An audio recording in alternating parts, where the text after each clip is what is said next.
भारत। 24 भारत पर अरबों का आक्रमण। मोहम्मद बिन कासिम के नेतृत्व में अरबों ने भारत पर पहला सफल आक्रमण किया।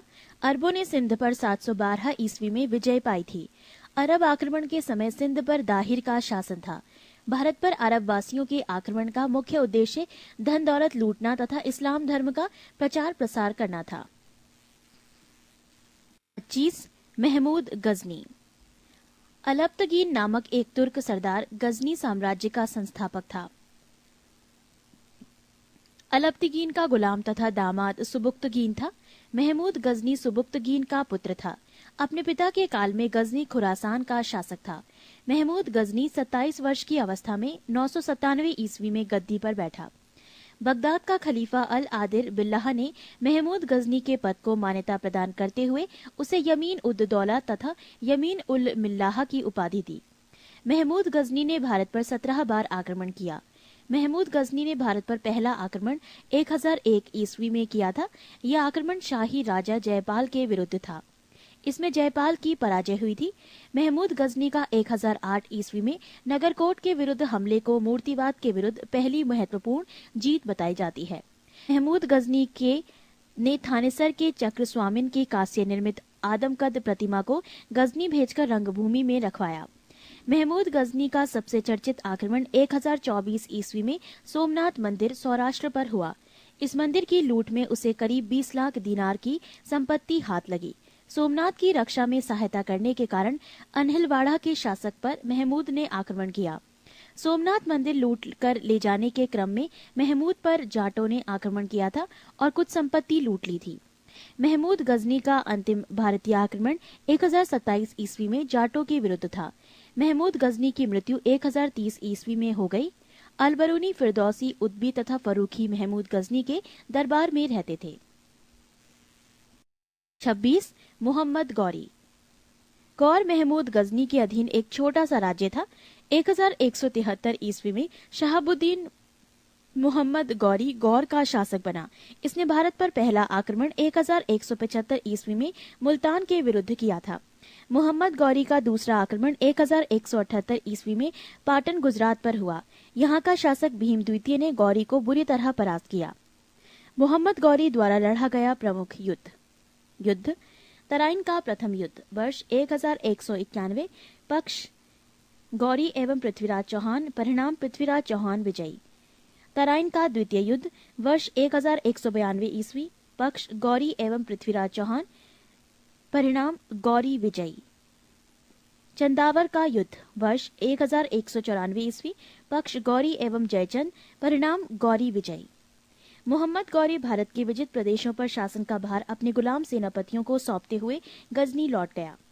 मोहम्मद गौरी की हत्या 15 मार्च 1206 ईस्वी को कर दी गई। पृष्ठ 34। 27 सल्तनत काल। गुलाम वंश। गुलाम वंश की स्थापना 1206 ईस्वी में कुतुबुद्दीन ऐबक ने किया था। वो गौरी का गुलाम था। कुतुबुद्दीन ऐबक ने अपना राज्याभिषेक 24 जून 1206 ईस्वी को किया था। कुतुबुद्दीन ऐबक ने अपनी राजधानी लाहौर में बनाई थी। कुतुब मीनार की नींव कुतुबुद्दीन ऐबक ने डाली थी।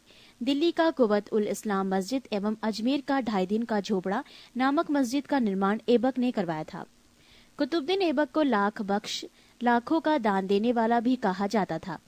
प्राचीन नालंदा विश्वविद्यालय को ध्वस्त करने वाला ऐबक का सहायक सेनानायक बख्तियार खिलजी था। ऐबक की मृत्यु 1210 ईस्वी में चौगान खेलते समय घोड़े से गिरकर हो गई। इसे लाहौर में दफनाया गया। ऐबक का उत्तराधिकारी आराम शाह हुआ, जिसने सिर्फ 8 महीनों तक शासन किया। आराम शाह की हत्या करके इल्तुतमिश 1211 ईस्वी में दिल्ली की गद्दी पर बैठा। इल्तुतमिश तुर्किस्तान का इलबरी तुर्क था, जो ऐबक का गुलाम एवं दामाद था। ऐबक की मृत्यु के समय वो बदायूं का गवर्नर था। इल्तुतमिश लाहौर से राजधानी को स्थानांतरित करके दिल्ली लाया।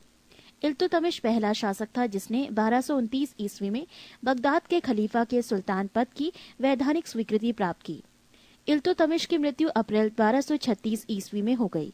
इल्तुतमिश के बाद उसका पुत्र रुकनुद्दीन फिरोज गद्दी पर बैठा। वो एक अयोग्य शासक था। इसमें अल्पकालीन शासन पर उसकी मां शाह तुर्कान छाई रही। शाह तुर्कान के अवांछित प्रभाव से परेशान होकर तुर्की अमीरों ने रुकनुद्दीन को हटाकर रजिया को सिंहासन पर आसीन किया। इस प्रकार रजिया बेगम प्रथम मुस्लिम महिला थी जिसने शासन की बागडोर संभाली। इल्तुतमिश द्वारा किए गए महत्वपूर्ण कार्य: 1. कुतुब मीनार के निर्माण को पूर्ण करवाया। 2. सबसे पहले शुद्ध अरबी सिक्के जारी किए, चांदी का टंका एवं तांबा का जीतल। 3. एकता प्रणाली चलाई। 4. 40 गुलाम सरदारों का संगठन बनाया जो तुर्काने चहलगानी के नाम से जाना गया। 5. सर्वप्रथम दिल्ली के अमीरों का दमन किया। रजिया ने पर्दा प्रथा को त्याग कर तथा पुरुषों की तरह चोगा, काबा एवं कुल्हा, टोपी पहनकर राज दरबार में खुले मुंह से जाने लगी। रजिया ने मलिक जमालुद्दीन याकूत को अमीर अखोर घोड़े का सरदार नियुक्त किया। गैर तुर्कों को सामंत बनाने के रजिया के प्रयासों से तुर्की अमीर विरुद्ध हो गए और उसे बंदी बनाकर दिल्ली की गद्दी पर मुइजुद्दीन बहराम शाह को बैठा दिया। रजिया की शादी अल्तूनिया के साथ हुई। इससे शादी करने के बाद रजिया ने पुनः गद्दी प्राप्त करने का प्रयास किया, लेकिन वो असफल रही। रजिया की हत्या 13 अक्टूबर 1240 ईस्वी को डाकुओं के द्वारा कैथल के पास कर दी गई। बहराम शाह को बंदी बनाकर उसकी हत्या मई 1242 ईस्वी में कर दी गई। बहराम शाह के बाद दिल्ली का सुल्तान अलाउद्दीन मसूद शाह 1242 ईस्वी में बना। बलबन ने षड्यंत्र के द्वारा 1246 ईस्वी में अलाउद्दीन मसूद शाह को सुल्तान के पद से हटाकर नासिरुद्दीन महमूद को सुल्तान बना दिया। नासिरुद्दीन महमूद ऐसा सुल्तान था जो टोपी सीकर अपना जीवन निर्वाह करता था। बलबन ने अपनी पुत्री का विवाह नासिरुद्दीन महमूद के साथ किया था। पृष्ठ 35। बलबन का वास्तविक नाम बहाउद्दीन था। वो इल्तुतमिश का गुलाम था। तुर्काने चहलगानी का विनाश बलबन ने किया था। बलबन 1266 ईस्वी में ग्यासुद्दीन बलबन के नाम से दिल्ली की गद्दी पर बैठा। वो मंगोलों के आक्रमण से दिल्ली की रक्षा करने में सफल रहा। राज दरबार में सजिदा एवं पैबोस प्रथा की शुरुआत बलबन ने की थी। बलबन ने फारसी रीति रिवाज पर आधारित नवरोज उत्सव को प्रारंभ करवाया। अपने विरोधियों के प्रति बलबन ने कठोर लौह एवं रक्त की नीति का पालन किया। नासिरुद्दीन महमूद ने बलबन को उलूंग खां की उपाधि प्रदान की। बलबन के दरबार में फारसी के प्रसिद्ध कवि अमीर खुसरो एवं अमीर हसन रहते थे। गुलाम वंश का अंतिम शासक शम्मुद्दीन कैमूर्स था।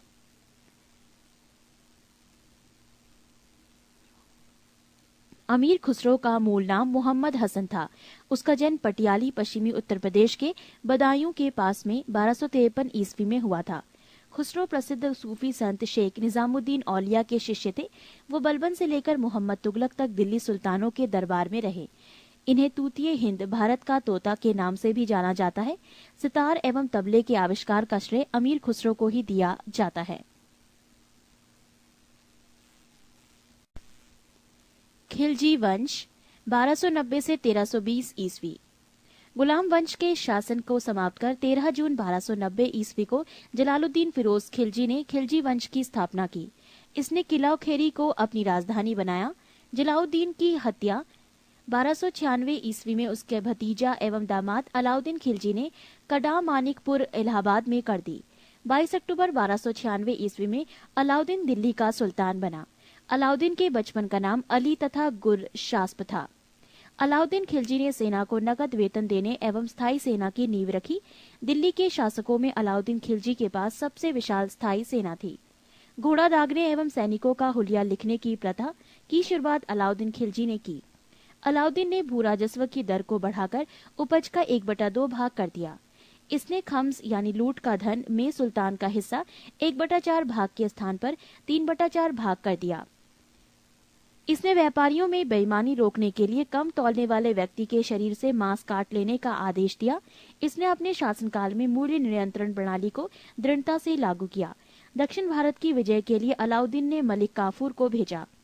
जमैयत खाना मस्जिद, अलाई दरवाजा, सीरी का किला तथा 1000 खंबा महल का निर्माण अलाउद्दीन खिलजी ने करवाया था।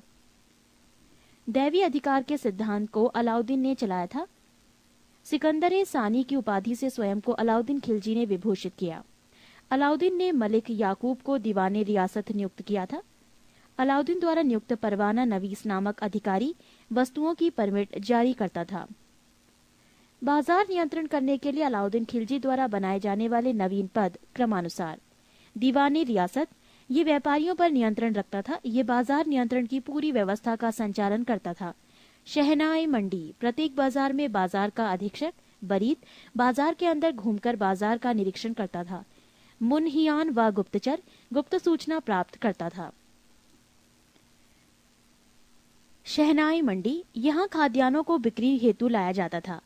सराहे अदल, यहाँ वस्त्र, शक्कर, जड़ी बूटी, मेवा, दीपक का तेल एवं अन्य निर्मित वस्तुएं बिकने के लिए आती थीं। पृष्ठ 36। अलाउद्दीन खिलजी की आर्थिक नीति की व्यापक जानकारी जियाउद्दीन बरनी की कृति तारीख फिरोज शाही से मिलती है।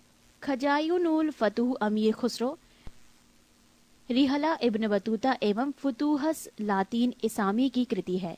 मूल्य नियंत्रण को सफल बनाने में मुहतसिब, सेंसर एवं नाजीर नापतौल अधिकारी की महत्वपूर्ण भूमिका थी। राजस्व सुधारों के अंतर्गत अलाउद्दीन ने सर्वप्रथम मिल्क, इनाम एवं वक्फ के अंतर्गत दी गई भूमि को वापस लेकर उसे खालसा भूमि में बदल दिया। अलाउद्दीन खिलजी के द्वारा लगाए जाने वाले दो नवीन कर थे। एक चराई कर, दुधारू पशुओं पर लगाया जाता। दो गढ़ी कर, घरों एवं झोपड़ी पर लगाया जाता था।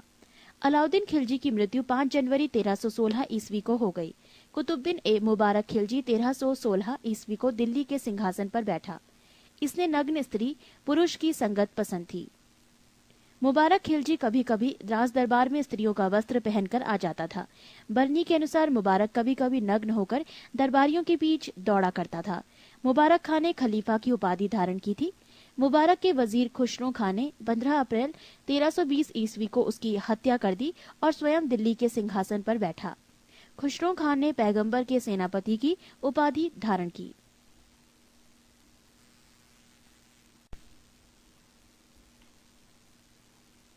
तुगलक वंश 1320 ईस्वी से 1398 ईस्वी।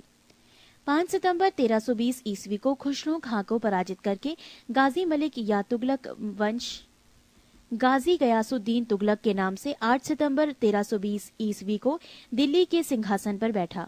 गयासुद्दीन तुगलक ने करीब 29 बार मंगोल आक्रमण को विफल किया। गयासुद्दीन ने अलाउद्दीन के समय के लिए किए गए अमीरों की भूमि को पुनः लौटा दिया। इसने सिंचाई के लिए कुएं एवं नहरों का निर्माण करवाया। संभवतः नहरों का निर्माण करने वाला गयासुद्दीन प्रथम शासक था। गयासुद्दीन तुगलक ने दिल्ली के समीप स्थित पहाड़ियों पर तुगलकाबाद नाम का एक नया दुर्ग को छप्पन कोट के नाम से भी जाना जाता है।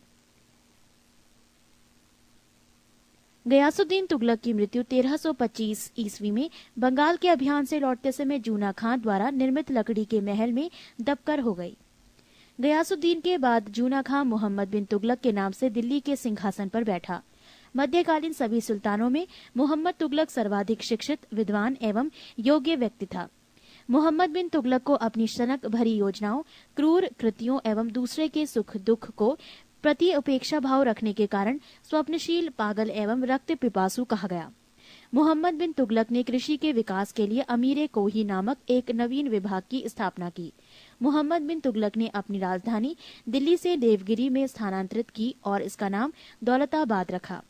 सांकेतिक मुद्रा के अंतर्गत मोहम्मद बिन तुगलक ने पीतल फरिश्ता के अनुसार, तांबा बरनी के अनुसार धातुओं के सिक्के चलवाए, जिनका मूल्य चांदी के रुपया टंका के बराबर होता था। मोहम्मद बिन तुगलक द्वारा क्रियान्वित 4 योजनाएं क्रमशः: 1.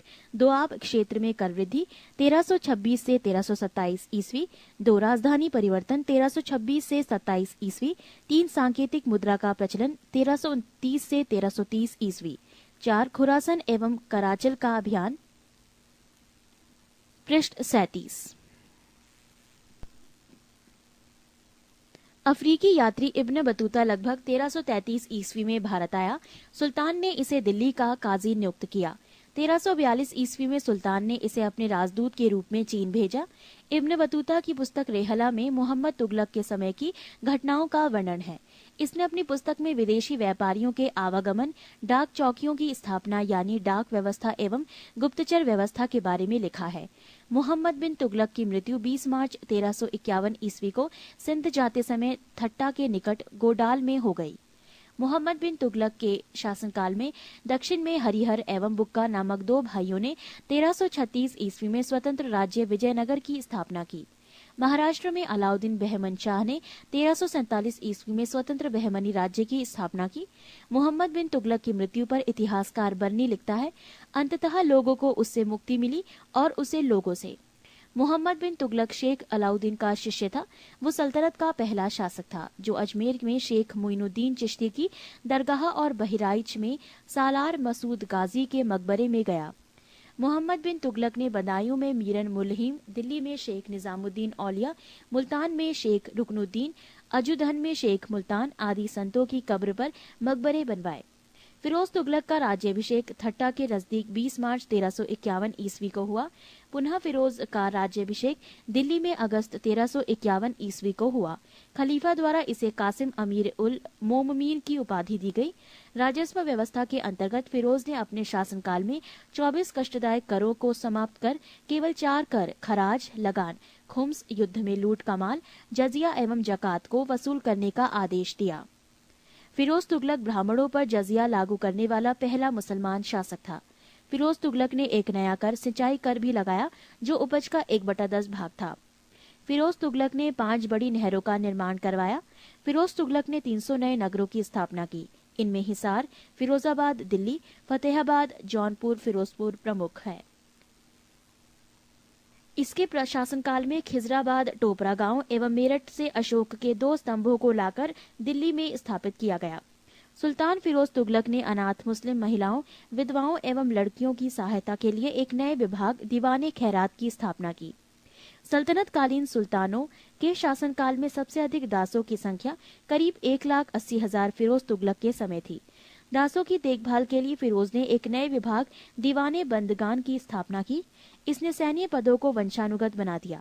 इसने अपनी आत्मकथा फतुहाते फिरोजशाही की रचना की। इसने जियाउद्दीन बर्नी एवं शमसे सिराज अफीफ को अपना संरक्षण प्रदान किया। इसने ज्वालामुखी मंदिर के पुस्तकालय से लूटे गए 1300 ग्रंथों में से कुछ को फारसी में विद्वान अपाउद्दीन द्वारा दलायते फिरोजशाही नाम से अनुवाद करवाया। इसने चांदी एवं तांबे के मिश्रण से निर्मित सिक्के भारी संख्या में जारी करवाए, जिसे अद्वा एवं विक कहा जाता था। फिरोज तुगलक की मृत्यु सितंबर 1388 ईस्वी में हो गई। फिरोज काल में निर्मित खाने जहां तेलंगानी के मकबरा की तुलना जेरूसलम में निर्मित उमर के मस्जिद से की जाती है। पृष्ठ 38।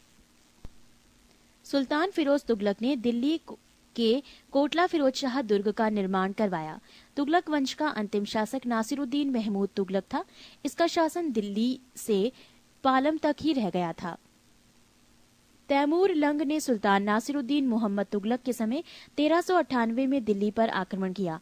नासिरुद्दीन के समय ही मलिक कुशशर्क पूर्वाधिपति की उपाधि एक हिजड़ा मलिक सरवर ने जौनपुर में एक स्वतंत्र राज्य की स्थापना की। सैयद वंश 1414 से 1451 ईस्वी। सैयद वंश का संस्थापक था खिज्र खां। इसने सुल्तान की उपाधि न धारण कर अपने को रैयत ए आला की उपाधि से ही खुश रखा। खिज्र खां तैमूर लंग का सेनापति था। भारत से लौटते समय तैमूर लंग ने खिज्र खां को मुल्तान, लाहौर एवं दीपालपुर का शासक नियुक्त किया। खिज्र खां नियमित रूप से तैमूर के पुत्र शाहरुख को कर भेजा करता था। खिज्र खां की मृत्यु 20 मई 1421 ईस्वी में हो गई। खिज्र खां के पुत्र मुबारक खां ने शाह की उपाधि धारण की थी। याहिया बिन अहमद सरहिंदी को मुबारक शाह का संरक्षण प्राप्त था। इसकी पुस्तक तारीखे मुबारक शाही में सैयद वंश के विषय में जानकारी मिलती है।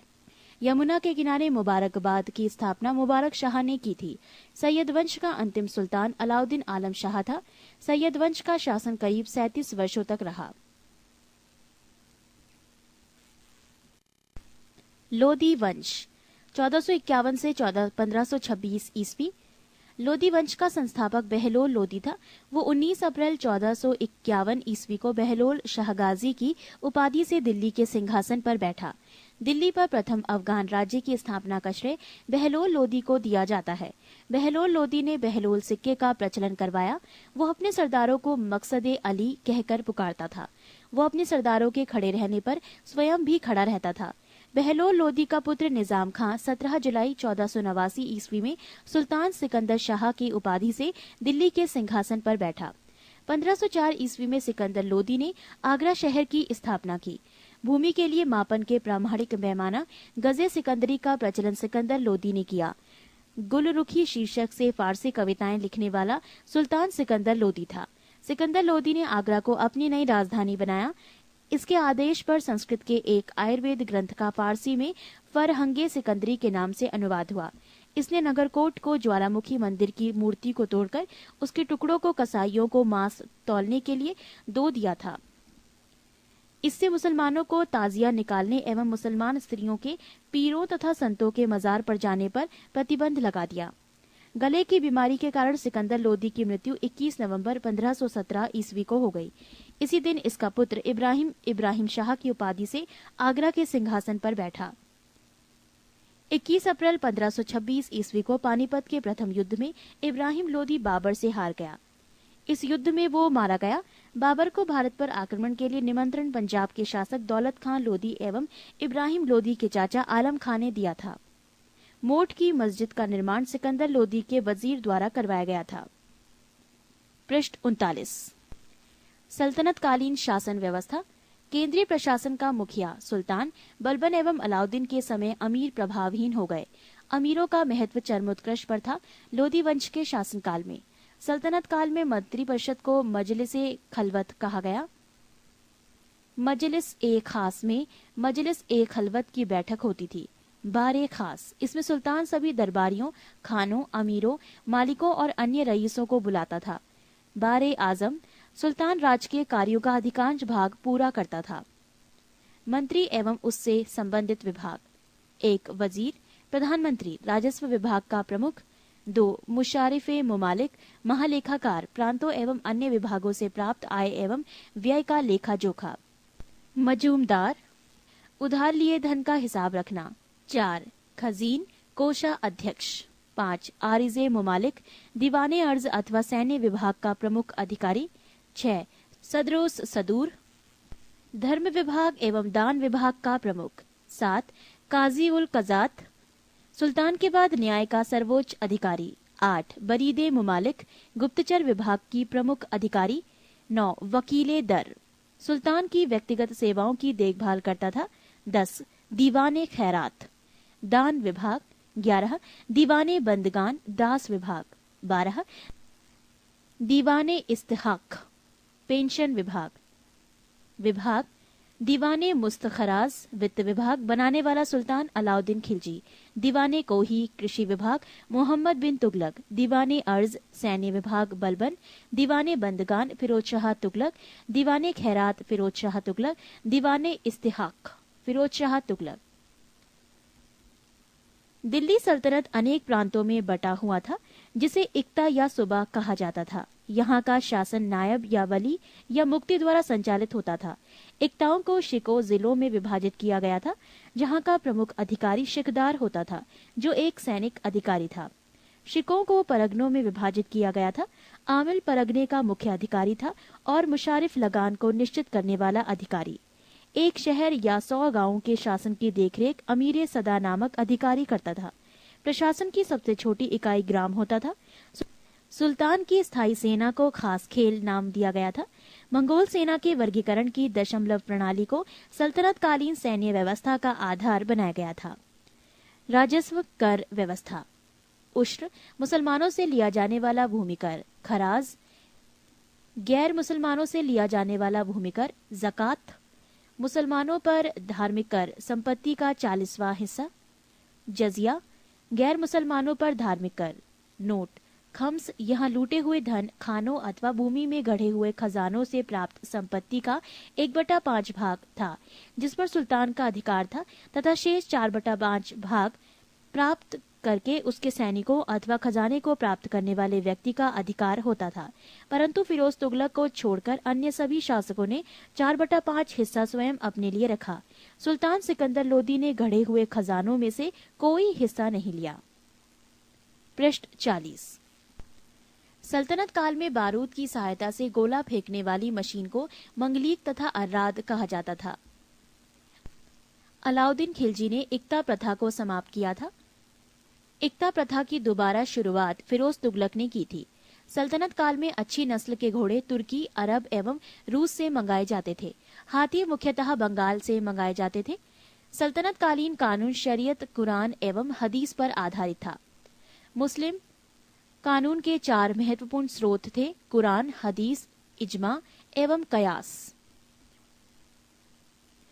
10 अश्वारोही बराबर 1 सरे खेल, 10 सरे खेल बराबर 1 सिपह सालार, 10 सिपह सालार बराबर 1 अमीर, 10 अमीर बराबर 1 मलिक, 10 मलिक बराबर 1 खान। सुल्तान सप्ताह में 2 बार दरबार में न्याय करने के लिए उपस्थित होता था। सल्तनत काल में लगान निर्धारित करने की मिश्रित प्रणाली को मुक्ताई कहा गया है। भूमि की नाप जोख करने के बाद क्षेत्रफल के आधार पर लगान का निर्धारण मसाहत कहलाता था। इसकी शुरुआत अलाउद्दीन ने की थी। पूर्णतः केंद्र के नियंत्रण में रहने वाली भूमि खालसा भूमि कहलाती थी। अलाउद्दीन ने दान दी गई अधिकांश भूमि को छीनकर खालसा भूमि में परिवर्तित कर दिया। देवल सल्तनत काल में अंतर्राष्ट्रीय बंदरगाह के रूप में प्रसिद्ध था। स्थान और प्रसिद्धि के कारण: सरस्वती अच्छी किस्म के चावल के लिए, अनहीवाड़ा व्यापारियों का तीर्थ स्थल के रूप में, सदगांव रेशमी रजाइयों के लिए, आगरा नील उत्पादन के लिए, बनारस सोने चांदी एवं जड़ी काम के लिए। 28 विजयनगर साम्राज्य। विजयनगर साम्राज्य की स्थापना 1336 ईस्वी में हरिहर एवं बुक्का नामक 2 भाइयों ने की थी, जो 5 भाइयों के परिवार के अंग थे। विजयनगर का शाब्दिक अर्थ है जीत का शहर। हरिहर एवं बुक्का ने विजयनगर की स्थापना विद्यारण्य संत से आशीर्वाद प्राप्त करके की थी। हरिहर एवं बुक्का ने अपने पिता संगम के नाम पर संगम राजवंश की स्थापना की। संगम राजवंश के प्रमुख शासक: हरिहर 1336 से 1356 ईस्वी, बुक्का प्रथम 1356 से 1377 ईस्वी, हरिहर द्वितीय 1377 से 1404 ईस्वी, देवराय प्रथम 1406 से 1422 ईस्वी, देवराय द्वितीय 1422 से 1446 ईस्वी, मल्लिकार्जुन 1446 से 1465 ईस्वी, विरूपाक्ष द्वितीय 1465 से 1485 ईस्वी। विजयनगर साम्राज्य की राजधानी हम्पी थी। विजयनगर साम्राज्य के खंडहर तुंगभद्रा नदी पर स्थित है। इसकी राजभाषा तेलुगु थी। हरिहर एवं बुक्का पहले वारंगल के काकातीय शासक प्रताप रुद्रदेव के सामंत थे। विजयनगर साम्राज्य पर क्रमशः निम्न वंशों ने शासन किया: संगम, सलूब, तुलूब एवं अराविडु वंश। बुक्का प्रथम ने वेदमार्ग प्रतिष्ठापक की उपाधि धारण की। हरिहर द्वितीय ने संगम शासकों में सबसे पहले महाराजा धीराज की उपाधि धारण की थी। इटली का यात्री निकोलो कांटी विजयनगर की यात्रा पर देवराय प्रथम के शासनकाल में आया। देवराय प्रथम ने तुंगभद्रा नदी पर एक बांध बनवाया ताकि जल की कमी दूर करने के लिए नगर में नहरें ला सकें। सिंचाई के लिए उसने दरहरिद्र नदी पर भी बांध बनवाया। संगम वंश का सबसे प्रतापी राजा देवराय द्वितीय था। इसे इमाड़ी देवराय भी कहा जाता था। फारसी राजदूत अब्दुल रज्जाक देवराय द्वितीय के शासनकाल में विजयनगर आया था। प्रसिद्ध तेलुगु कवि श्रीनाथ कुछ दिनों तक देवराय द्वितीय के दरबार में रहे। फरिश्ता के अनुसार देवराय द्वितीय ने अपनी सेना में 2000 मुसलमानों को भर्ती किया था एवं उन्हें जागीरें दी थीं। एक अभिलेख में देवराय द्वितीय को जगबेटकर हाथियों का शिकारी कहा गया है। पृष्ठ 41।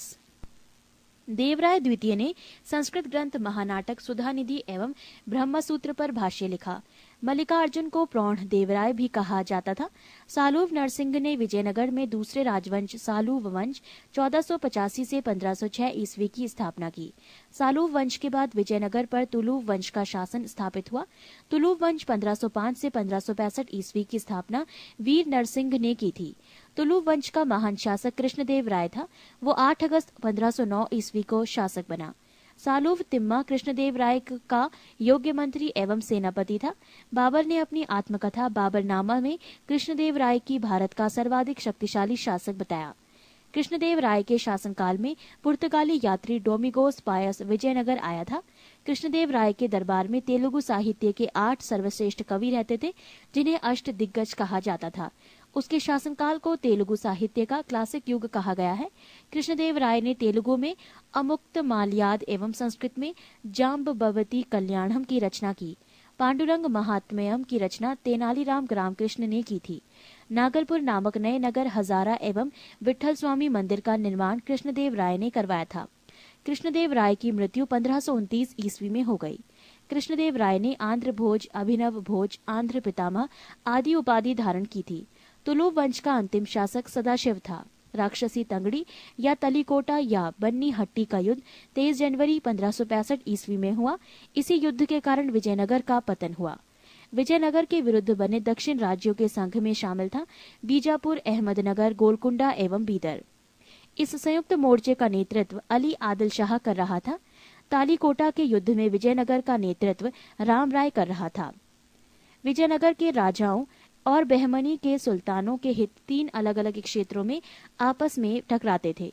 तुंगभद्रा के दोआब में, कृष्णा गोदावरी के कछार में और मराठावाड़ा प्रदेश में। तालीकोटा युद्ध के बाद सदाशिव ने तिरुमल के सहयोग से पेनुकोंडा को राजधानी बनाकर शासन करना प्रारंभ किया।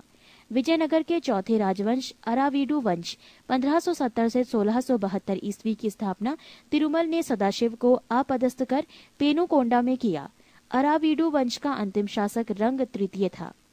अरावीडु शासक वेंकट द्वितीय के शासनकाल में ही वोडेयार ने 1612 ईस्वी में मैसूर राज्य की स्थापना की थी।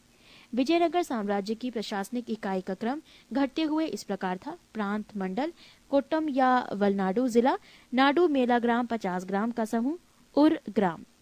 विजयनगर कालीन सेना नायकों को नायक कहा जाता था। ये नायक वस्तुतः भू सामंत थे, जिन्हें राजा वेतन के बदले अथवा उनकी अधीनस्थ सेना के रखरखाव के लिए विशेष भूखंड दे देता था, जो अमरम कहलाता था। आयंगर व्यवस्था। प्रशासन को सुचारू रूप से संचालित करने के लिए प्रत्येक ग्राम को एक स्वतंत्र इकाई के रूप में संगठित किया गया था। इन संगठित ग्रामीण इकाइयों पर शासन हेतु 12 प्रशासकीय अधिकारियों की नियुक्ति की जाती थी, जिनको सामूहिक रूप से आयंगर कहा जाता था। ये अवैतनिक होते थे। इनकी सेवाओं के बदले सरकार इन्हें पूर्णतः लगान मुक्त एवं करमुक्त भूमि प्रदान करती थी। इनका पद आनुवांशिक होता था। वो इस पद को बेच या गिरवी रख सकता था। ग्राम स्तर की कोई भी संपत्ति इन अधिकारियों की इजाजत के बगैर ना तो बेची जा सकती थी और ना ही दान में दी जा सकती थी। पृष्ठ 42। कर्णिक नामक आयंगर के पास जमीन के क्रय विक्रय से संबंधित समस्त दस्तावेज होते थे। विजयनगर साम्राज्य की आय का सबसे बड़ा स्रोत लगान था। भू राजस्व की दर उपज का 1/6वां भाग था। विजयनगर आने वाला प्रमुख विदेशी यात्री निकोलो कोंटी, देश इटली, काल 1420 ईस्वी, शासक देवराय प्रथम। यात्री अब्दुल रज्जाक, देश फारस, काल 1442 ईस्वी, शासक देवराय द्वितीय। यात्री नूनीज, देश पुर्तगाल, काल 1450 ईस्वी, शासक मल्लिकार्जुन। यात्री डोमिंग पायस, देश पुर्तगाल, काल 1515 ईस्वी, शासक कृष्णदेव राय। यात्री बारबोसा, देश पुर्तगाल, काल 1515 से 16 ईस्वी, शासक कृष्णदेव राय।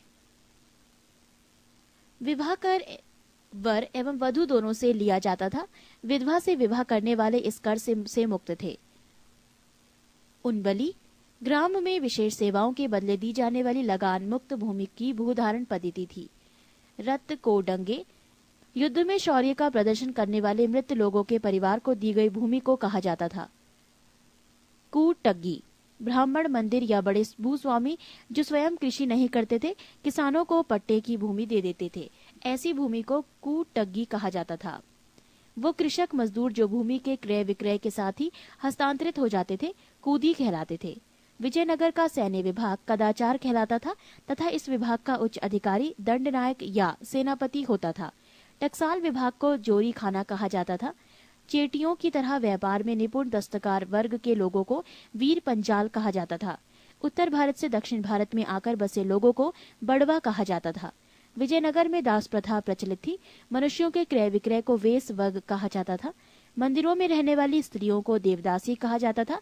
इनको आजीविका के लिए भूमि या नियमित वेतन दिया जाता था। नोट: विजयनगर की मुद्रा पैगोड़ा तथा बहमनी राज्य की मुद्रा हून थी। 29. बहमनी राज्य। मोहम्मद बिन तुगलक के शासनकाल में 1347 ईस्वी में हसन गंगू ने बहमनी राज्य की स्थापना की। वो अलाउद्दीन हसन बहमन शाह के नाम से सिंहासन पर बैठा। इसने अपनी राजधानी गुलबर्गा को बनाया। इसकी राजभाषा मराठी थी। इसने अपने साम्राज्य को 4 प्रांतों में गुलबर्गा, दौलताबाद, बरार एवं बीदर में बांटा। इसकी मृत्यु 11 फरवरी 1358 ईस्वी को हो गई। अलाउद्दीन हसन के पश्चात उसका पुत्र मोहम्मद शाह प्रथम सुल्तान बना। इसके काल में ही सबसे पहले बारूद का प्रयोग बुक्का के विरुद्ध हुआ। भीमा नदी के तट पर फिरोजाबाद की स्थापना ताजुद्दीन फिरोज ने की थी। फिरोज खगोलिकी को प्रोत्साहन देता था और उसने दौलताबाद के पास एक वैद्यशाला बनवाई थी। शहाबुद्दीन अहमद प्रथम ने अपनी राजधानी गुलबर्गा से हटाकर बीदर में स्थापित की। इसने बीदर का नया नाम मोहम्मदाबाद रखा। मोहम्मद तृतीय के शासनकाल में ख्वाजा जहां की उपाधि से महमूद गवा को प्रधानमंत्री नियुक्त किया गया। महमूद गवा ने बीदर में एक महाविद्यालय की स्थापना कराई। रियाजुल इंशा नाम से महमूद गवा के पत्रों का संग्रह किया गया। बहमनी वंश के प्रमुख शासक मोहम्मद शाह प्रथम 1358 से 1375 ईस्वी, अलाउद्दीन मुजाहिद शाह 1375 से 1378 ईस्वी, दाऊद प्रथम 1378 ईस्वी, मोहम्मद शाह द्वितीय 1378 से 1397 ईस्वी, ताजुद्दीन फिरोज 1397 से 1422 ईस्वी, शिहाबुद्दीन अहमद प्रथम 1422 से 1436 ईस्वी, अलाउद्दीन अहमद द्वितीय 1436 से 1458 ईस्वी, सुल्तान शमसुद्दीन मोहम्मद तृतीय 1463 से 1482 ईस्वी।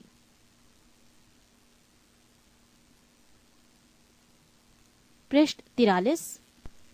1417 ईस्वी में रूसी यात्री निकितन बहमनी साम्राज्य की यात्रा पर आया। इस समय बहमनी राज्य पर ताजुद्दीन फिरोज का शासन था। बहमनी साम्राज्य के चारों प्रांतों, तरफों या अतरफों के प्रांतपति तरफदार उसके विरुद्ध विशेष से जाना जाते थे। 1. दौलताबाद का तरफदार मसनदे आली। 2. बरार का तरफदार मजलसे आली। 3. बीदर का तरफदार अजामे हुमायूं। गुलबर्गा का तरफदार मालिक नायब। बीजापुर गुलबर्गा तराफ में शामिल था। यह सबसे महत्वपूर्ण तराफ था। कलीम उल्लाह बहमनी वंश का अंतिम शासक था। इसकी मृत्यु के समय बहमनी राज्य 5 स्वतंत्र राज्यों में बढ़ गया। इन स्वतंत्र राज्यों से संबंधित विवरण इस प्रकार है। 1. राज्य बीजापुर वंश आदिल शाही, संस्थापक यूसुफ आदिल शाह, स्थापना वर्ष 1489 ईस्वी। 2. अहमद नगर वंश निजाम शाही, संस्थापक मलिक अहमद, स्थापना वर्ष 1490 ईस्वी। 3. बरार वंश इमाद शाही, संस्थापक फतेह उल्लाह इमाद शाह, स्थापना वर्ष 1490 ईस्वी। 4. गोलकुंडा वंश कुतुब शाही, संस्थापक कुली कुतुब शाह, स्थापना वर्ष 1512 ईस्वी।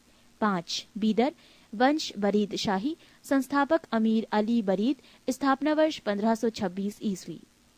मोहम्मद प्रथम के मंत्री सैफुद्दीन गौरी ने केंद्रीय शासन का कार्य कई विभागों में विभक्त किया और उसे 8 मंत्रियों को नियुक्त किया, जो इस प्रकार थे।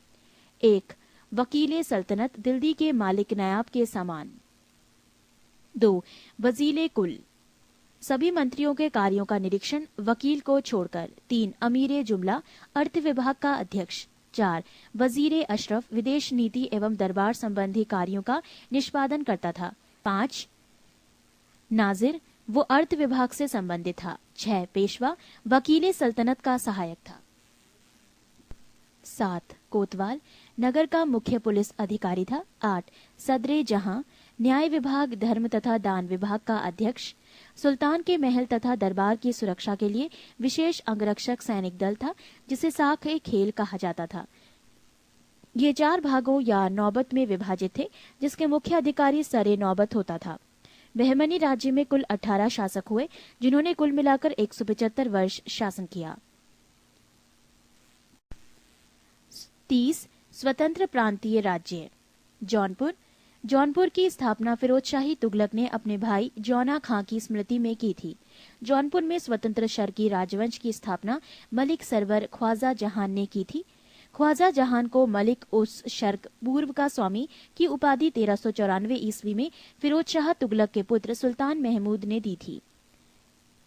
जौनपुर के अन्य प्रमुख शासक थे मुबारक शाह 1399 से 1402 ईस्वी, शमसुद्दीन इब्राहिम शाह 1402 से 1436 ईस्वी, महमूद शाह 1436 से 51 ईस्वी और हुसैन शाह 1458 से 1500 ईस्वी।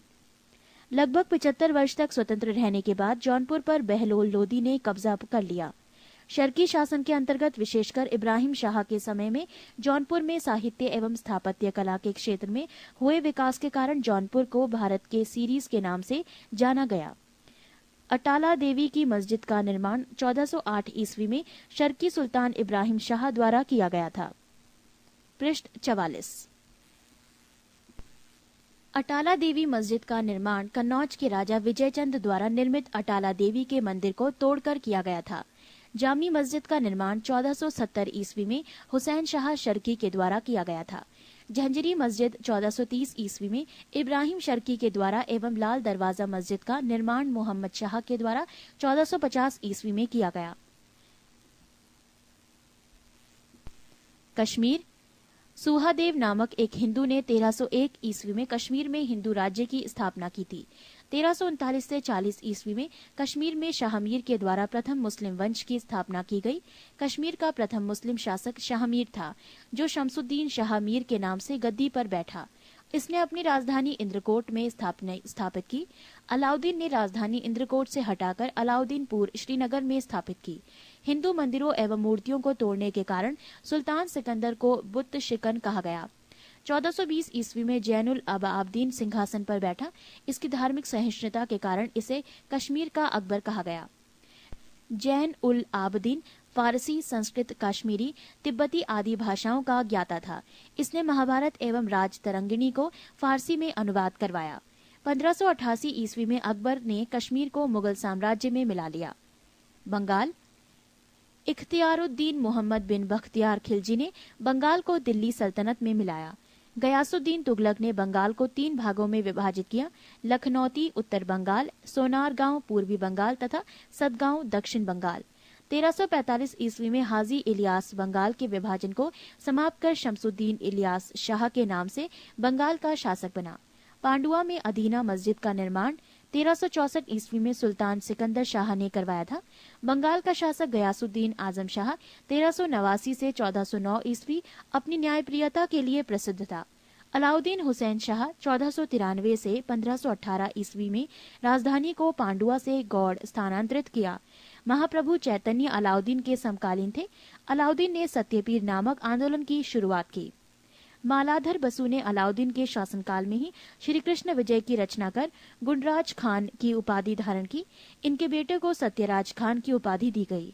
नासिरुद्दीन नुसरत शाह ने गौड़ में बड़ा सोना एवं कदम रसूल मस्जिद का निर्माण करवाया। मालवा। दिलावर खान ने 1401 ईस्वी में मालवा को स्वतंत्र घोषित किया। दिलावर का पुत्र अलब खां हुशंग शाह की उपाधि धारण कर 1405 ईस्वी में मालवा का शासक बना। इसने अपनी राजधानी का धारा से मांडू स्थानांतरित किया। मालवा में खिलजी वंश की स्थापना महमूद शाह ने की। गुजरात के शासक बहादुर शाह ने महमूद शाह द्वितीय को युद्ध में परास्त कर उसकी हत्या कर दी और मालवा को गुजरात में मिला दिया। मांडू के किले का निर्माण हुशंग शाह ने करवाया था। इस किले में सर्वाधिक महत्वपूर्ण है दिल्ली दरवाजा। पृष्ठ 45। बाज बहादुर एवं रूपमती का महल का निर्माण सुल्तान नासिरुद्दीन शाह द्वारा करवाया गया था। हिंडोला भवन या दरबार हॉल का निर्माण हुशंग शाह के द्वारा करवाया गया था। जहाज महल का निर्माण गयासुद्दीन खिलजी ने मांडू में करवाया था। कुशक महल को महमूद खिलजी ने फतेहाबाद नामक स्थान पर बनवाया था। गुजरात के शासक राजाकर्ण को पराजित कर अलाउद्दीन ने 1297 ईस्वी में इसे दिल्ली सल्तनत में मिला लिया था। 1391 ईस्वी में मोहम्मद शाह तुगलक द्वारा नियुक्त गुजरात का सूबेदार जफर खान ने सुल्तान मुजफ्फर शाह की उपाधि ग्रहण कर 1407 ईस्वी में गुजरात का स्वतंत्र सुल्तान बना। गुजरात के प्रमुख शासक थे अहमद शाह 1411 से 52, महमूद शाह बेगड़ा 1458 से 1511 ईस्वी और बहादुर शाह 1526 से 1537 ईस्वी। अहमद शाह ने आसावल के निकट साबरमती नदी के किनारे अहमदाबाद नामक नगर बसाया और पाटन से राजधानी हटाकर अहमदाबाद को राजधानी बनाया। गुजरात का सबसे प्रसिद्ध शासक महमूद बेगड़ा था। महमूद बेगड़ा ने गिरनार के निकट मुस्तफाबाद नामक नगर और चंपानेर के निकट मुहम्मदाबाद नगर बसाया। 1572 ईस्वी में अकबर ने गुजरात को मुगल साम्राज्य में मिला लिया। मेवाड़। अलाउद्दीन खिलजी ने 1303 ईस्वी में मेवाड़ के गुहिलौत राजवंश के शासक रत्न सिंह को पराजित कर मेवाड़ को दिल्ली सल्तनत में मिला लिया। गुहिलौत वंश की एक शाखा सिसोदिया वंश के हम्पीर देव ने मोहम्मद तुगलक को हराकर पूरे मेवाड़ को स्वतंत्र करा लिया।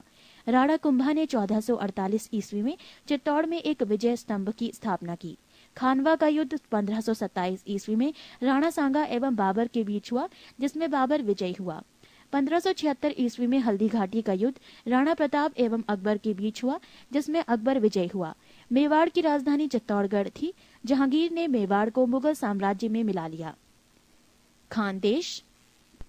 तुगलक वंश के पतन के समय फिरोज शाह तुगलक के सूबेदार मलिक अहमद राजा फारूकी ने नर्मदा एवं ताप्ती नदियों के बीच 1382 ईस्वी में खानदेश की स्थापना की। खानदेश की राजधानी बुरहानपुर थी। इसका सैनिक मुख्यालय असीरगढ़ था। 1601 ईस्वी में अकबर ने खानदेश को मुगल साम्राज्य में मिला लिया। 31 सूफी आंदोलन। जो लोग सूफी संतों से शिष्यता ग्रहण करते थे उन्हें मुरीद कहा जाता था। सूफी जिन आश्रमों में निवास करते थे उन्हें खानकाह या मठ कहा जाता था। सूफियों के धर्म संघ बाशारा इस्लामी सिद्धांत के समर्थक और बेशारा इस्लामी सिद्धांत से बंधे नहीं में विभाजित थे। भारत में चिश्ती एवं सुहरावर्दी सिलसिले की जड़ें काफी गहरी थीं। 1192 ईस्वी में मोहम्मद गौरी के साथ ख्वाजा मोइनुद्दीन चिश्ती भारत आए। इन्होंने यहाँ चिश्ती परंपरा की शुरुआत की। चिश्ती परंपरा का मुख्य केंद्र अजमेर था। चिश्ती परंपरा के कुछ अन्य महत्वपूर्ण संत थे निजामुद्दीन औलिया, बाबा फरीद, बख्तियार काकी एवं शेख बुरहानुद्दीन गरीब। बाबा फरीद बख्तियार काकी के शिष्य थे। बाबा फरीद की रचनाएं गुरु ग्रंथ साहिब में शामिल हैं। पृष्ठ 46। बाबा फरीद के दो महत्वपूर्ण शिष्य थे निजामुद्दीन औलिया एवं अलाउद्दीन साबिर। हजरत निजामुद्दीन औलिया ने अपने जीवन काल में दिल्ली के 7 सुल्तानों का शासन देखा था। इनके प्रमुख शिष्य थे शेख सलीम चिश्ती, अमीर खुसरो और अमीर हसन देहलवी। शेख बुरहानुद्दीन गरीब ने 1340 ईस्वी में दक्षिण भारत के क्षेत्रों में चिश्ती संप्रदाय की शुरुआत की और दौलताबाद को मुख्य केंद्र बनाया। सूफियों के सोहरावर्दी धर्म संघ या सिलसिला की स्थापना शेख शिहाबुद्दीन उमर सोहरावर्दी ने की, किंतु 1262 ईस्वी में इसके सुदृढ़ संचालन का श्रेय शेख बदरुद्दीन जकारिया को है। इन्होंने सिंध एवं मुल्तान को मुख्य केंद्र बनाया। सोहरावर्दी धर्म संघ के अन्य प्रमुख संत थे जलालुद्दीन तबरीजी, सैयद सुर्खजोश, बुरहान आदि। सोहरावर्दी सिलसिला ने राज्य के संरक्षण को स्वीकार किया था। शेख अब्दुल्ला सत्तारी ने सत्तारी सिलसिले की स्थापना की थी। इसका मुख्य केंद्र बिहार था। कादरी धर्म संघ या सिलसिला की स्थापना सैयद अब्दुल कादिर अल जिलानी ने बगदाद में की थी। भारत में इस सिलसिला के प्रवर्तक मोहम्मद गौस थे। इस सिलसिले के अनुयायी गाने बजाने के विरोधी थे। ये लोग शिया मत के विरोधी थे। राजकुमार दारा शाहजहां का ज्येष्ठ पुत्र कादरी सिलसिला के मुल्लाह शाह का भविष्य था। नक्शबंदी धर्म संघ या सिलसिला की स्थापना ख्वाजा उबैदुल्ला ने की थी। भारत में इस सिलसिला की स्थापना ख्वाजा बकी बिल्लाह ने की थी। भारत में इसके व्यापक प्रचार का श्रेय बकी बिल्लाह के शिष्य अकबर के समकालीन शेख अहमद सरहिंदी को था। फिरदौसी सोहरावर्दी सिलसिला की ही एक शाखा थी जिसका कार्यक्षेत्र बिहार था। इस सिलसिले को शेख शरीफुद्दीन याहिया ने लोकप्रिय बनाया। याहिया ख्वाजा निजामुद्दीन के शिष्य थे। 32 भक्ति आंदोलन। 6ठी शताब्दी ईस्वी में भक्ति आंदोलन का शुरुआत तमिल क्षेत्र से हुई जो कर्नाटक और महाराष्ट्र में फैल गई। भक्ति आंदोलन का विकास 12 अलवार वैष्णव संतों और 63 जिन्नैनार शैव संतों ने किया। शैव संत अप्पार ने पल्लव राजा महेंद्र वर्मन को शैव धर्म स्वीकार करवाया। भक्ति कवि संतों को संत कहा जाता था और उनके 2 समूह थे। प्रथम समूह वैष्णव संत थे जो महाराष्ट्र में लोकप्रिय हुए। वो भगवान विठोबा के भक्त थे। विठोबा पंथ के संत और उनके अनुयायी वरकरी या तीर्थयात्री पंथ कहलाते थे क्योंकि हर वर्ष पंढरपुर की तीर्थ यात्रा पर जाते थे। दूसरा समूह पंजाब एवं राजस्थान के हिंदी भाषी क्षेत्रों में सक्रिय था और इसकी निर्गुण भक्ति हर विशेषता से परे भगवान की भक्ति में आस्था थी। भक्ति आंदोलन को दक्षिण भारत से उत्तर भारत में 12वीं शताब्दी के प्रारंभ में रामानंद के द्वारा लाया गया। बंगाल में कृष्ण भक्ति के प्रारंभिक प्रतिपादकों में विद्यापति ठाकुर और चंडीदास थे। रामानंद की शिक्षा से 2 संप्रदायों का प्रादुर्भाव हुआ, सगुण जो पुनर्जन्म में विश्वास रखता है और निर्गुण जो भगवान के निराकर रूप को पूजता है। सगुण संप्रदाय के सबसे प्रसिद्ध व्याख्याताओं में थे तुलसीदास और नाभादास जैसे राम भक्त और निम्बार्क, वल्लभाचार्य, चैतन्य, सूरदास और मीराबाई जैसे कृष्ण भक्त। निर्गुण संप्रदाय के सबसे प्रसिद्ध प्रतिनिधि थे कबीर, जिन्हें भावी उत्तर भारतीय पंथों का आध्यात्मिक गुरु माना गया है। शंकराचार्य के अद्वैत दर्शन के विरोध में दक्षिण में वैष्णव संतों द्वारा 4 मतों की स्थापना की गई थी।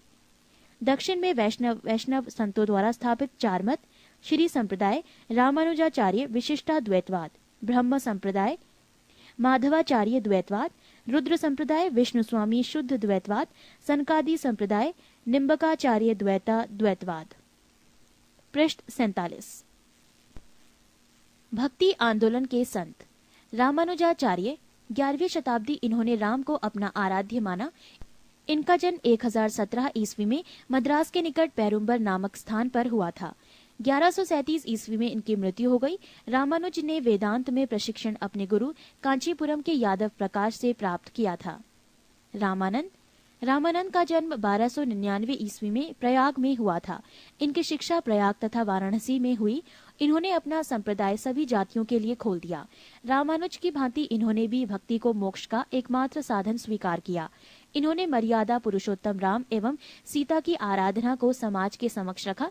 इनके प्रमुख शिष्य थे रैदास, हरिजन, कबीर, जुलाहा, धन्ना, जाट, सेना, नाई, पीपा, राजपूत। कबीर का जन्म 1425 ईस्वी में एक विधवा ब्राह्मणी के गर्भ से हुआ था। लोक लज्जा के भय से उसने नवजात शिशु को वाराणसी में लहरतारा के पास एक तालाब के समीप छोड़ दिया। जुलाहा, नीरू तथा उसकी पत्नी नीमा इस नवजात शिशु को अपने घर ले आए।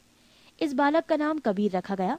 इन्होंने राम, रहीम, हजरत, अल्लाह आदि को एक ही ईश्वर के अनेक रूप माने। इन्होंने जाति प्रथा, धार्मिक कर्मकांड, बाह्य आडंबर, मूर्ति पूजा, जप तप, अवतारवाद आदि का घोर विरोध करते हुए एकेश्वरवाद में आस्था व्यक्त की एवं निराकार ब्रह्मा की उपासना को महत्व दिया। निर्गुण भक्ति धारा से जुड़े कबीर ऐसे प्रथम भक्त थे जिन्होंने संत होने के बाद भी पूर्णतः गृहस्थ जीवन का निर्वाह किया। इनके अनुयायी कबीरपंथी कहलाए। कबीर के उपदेश सबद सिखों के आदि ग्रंथ में संग्रहित हैं। गुरु नानक का जन्म 1469 ईस्वी में अविभाजित पंजाब के तलवंडी नामक स्थान पर हुआ था, जो अब ननकाना साहिब के नाम से विख्यात है। उनकी माता का नाम तृप्ता देवी था पिता का नाम कालूराम था। बटाला के मूलराज खत्री की बेटी सुलक्षणी से उनका विवाह हुआ। उन्होंने देश का 5 बार चक्कर लगाया, जिसे उदासीस कहा जाता है। उन्होंने कीर्तनों के माध्यमों से उपदेश दिए। अपने जीवन के अंतिम क्षणों में उन्होंने रावी नदी के किनारे करतारपुर में अपना डेरा मठ स्थापित किया। अपने जीवन काल में ही उन्होंने आध्यात्मिक आधार पर अपने पुत्रों की जगह अपने शिष्य भाई लहना अंगद की अपना उत्तराधिकारी नियुक्त किया। इनकी मृत्यु 1539 ईस्वी में करतारपुर में हुई। नानक ने सिख धर्म की स्थापना की। नानक सूफी संत बाबा फरीद से प्रभावित थे। चैतन्य का जन्म 1486 ईस्वी में नदिया बंगाल के मायापुर गांव में हुआ था। इनके पिता का नाम जगन्नाथ मिश्र एवं माता का नाम शची देवी था। पाठशाला में चैतन्य को निर्माई पंडित कहा जाता था। इन्होंने गोसाई संघ की स्थापना की और साथ ही संकीर्तन प्रथा को जन्म दिया। इनके दार्शनिक सिद्धांत को अचिंत्य भेदाभेदवाद के नाम से जाना जाता है। सन्यासी बनने के बाद बंगाल छोड़कर पुरी उड़ीसा चले गए, जहां उन्होंने 2 दशक तक भगवान जगन्नाथ की उपासना की। श्रीमद वल्लभाचार्य का जन्म 1479 ईस्वी में चंपारणीय वाराणसी में हुआ था। इनके पिता का नाम लक्ष्मण भट्ट तथा माता का नाम यल मगरु था।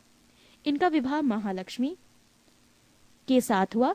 इनके 2 पुत्र थे। गोपीनाथ जन्म 1511 ईस्वी तथा विठलनाथ जन्म 1516 ईस्वी थे। इन्होंने गंगा यमुना संगम के समीप अरैल नामक स्थान पर अपना निवास स्थान बनाया। वल्लभाचार्य ने भक्ति साधना पर विशेष जोर दिया। इन्होंने भक्ति को मोक्ष का साधन बताया। इनके भक्ति मार्ग को पुष्टि मार्ग कहते हैं। गोस्वामी तुलसीदास। इनका जन्म उत्तर प्रदेश के बांदा जिले में राजापुर गांव में 1554 ईस्वी में हुआ था। इन्होंने रामचरितमानस की रचना की।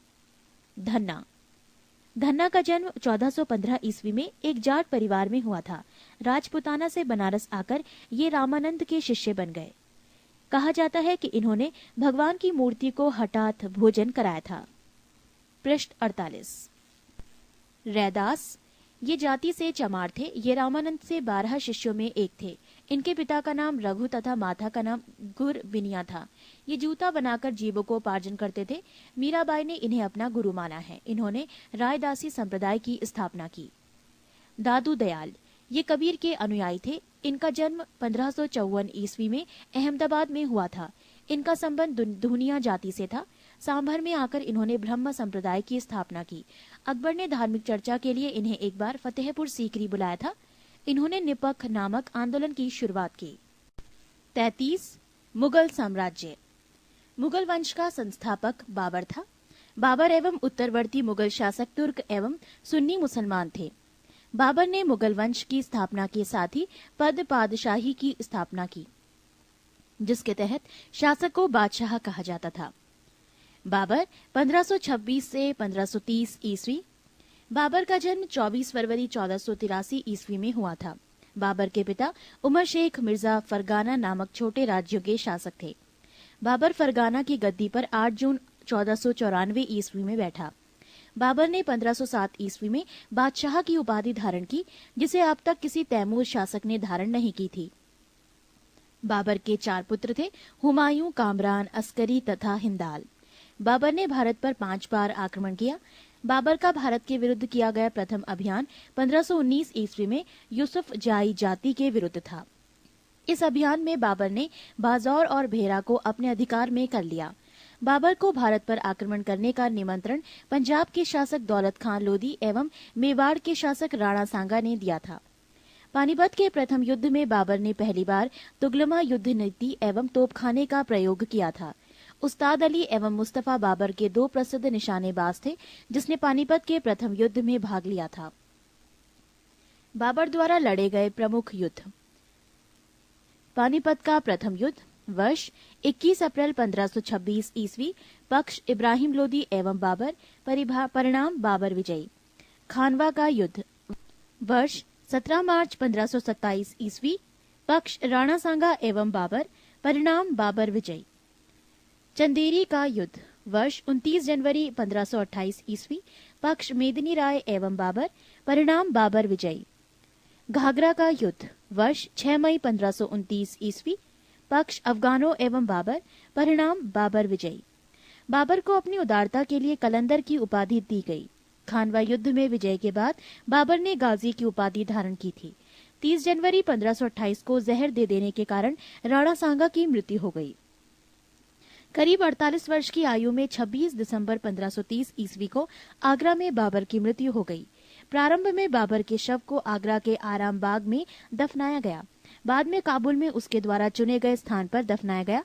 बाबर ने अपनी आत्मकथा बाबरनामा की रचना की, जिसका अनुवाद बाद में फारसी भाषा में अब्दुल रहीम खान खाना ने किया।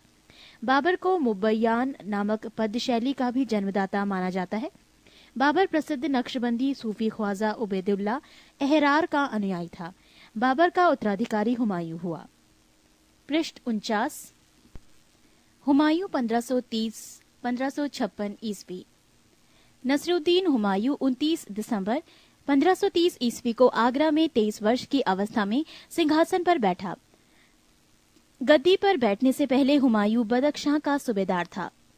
अपने पिता के निर्देश के अनुसार हुमायूं ने अपने राज्य का बंटवारा अपने भाइयों में कर दिया। इसने कामरान को काबुल और कंधार, मिर्जा अस्करी को संभल, मिर्जा हिंदाल को अलवर एवं मेवाड़ की जागीरें दी। अपने चचेरे भाई सुलेमान मिर्जा को हुमायूं ने बदख्शां प्रदेश दिया।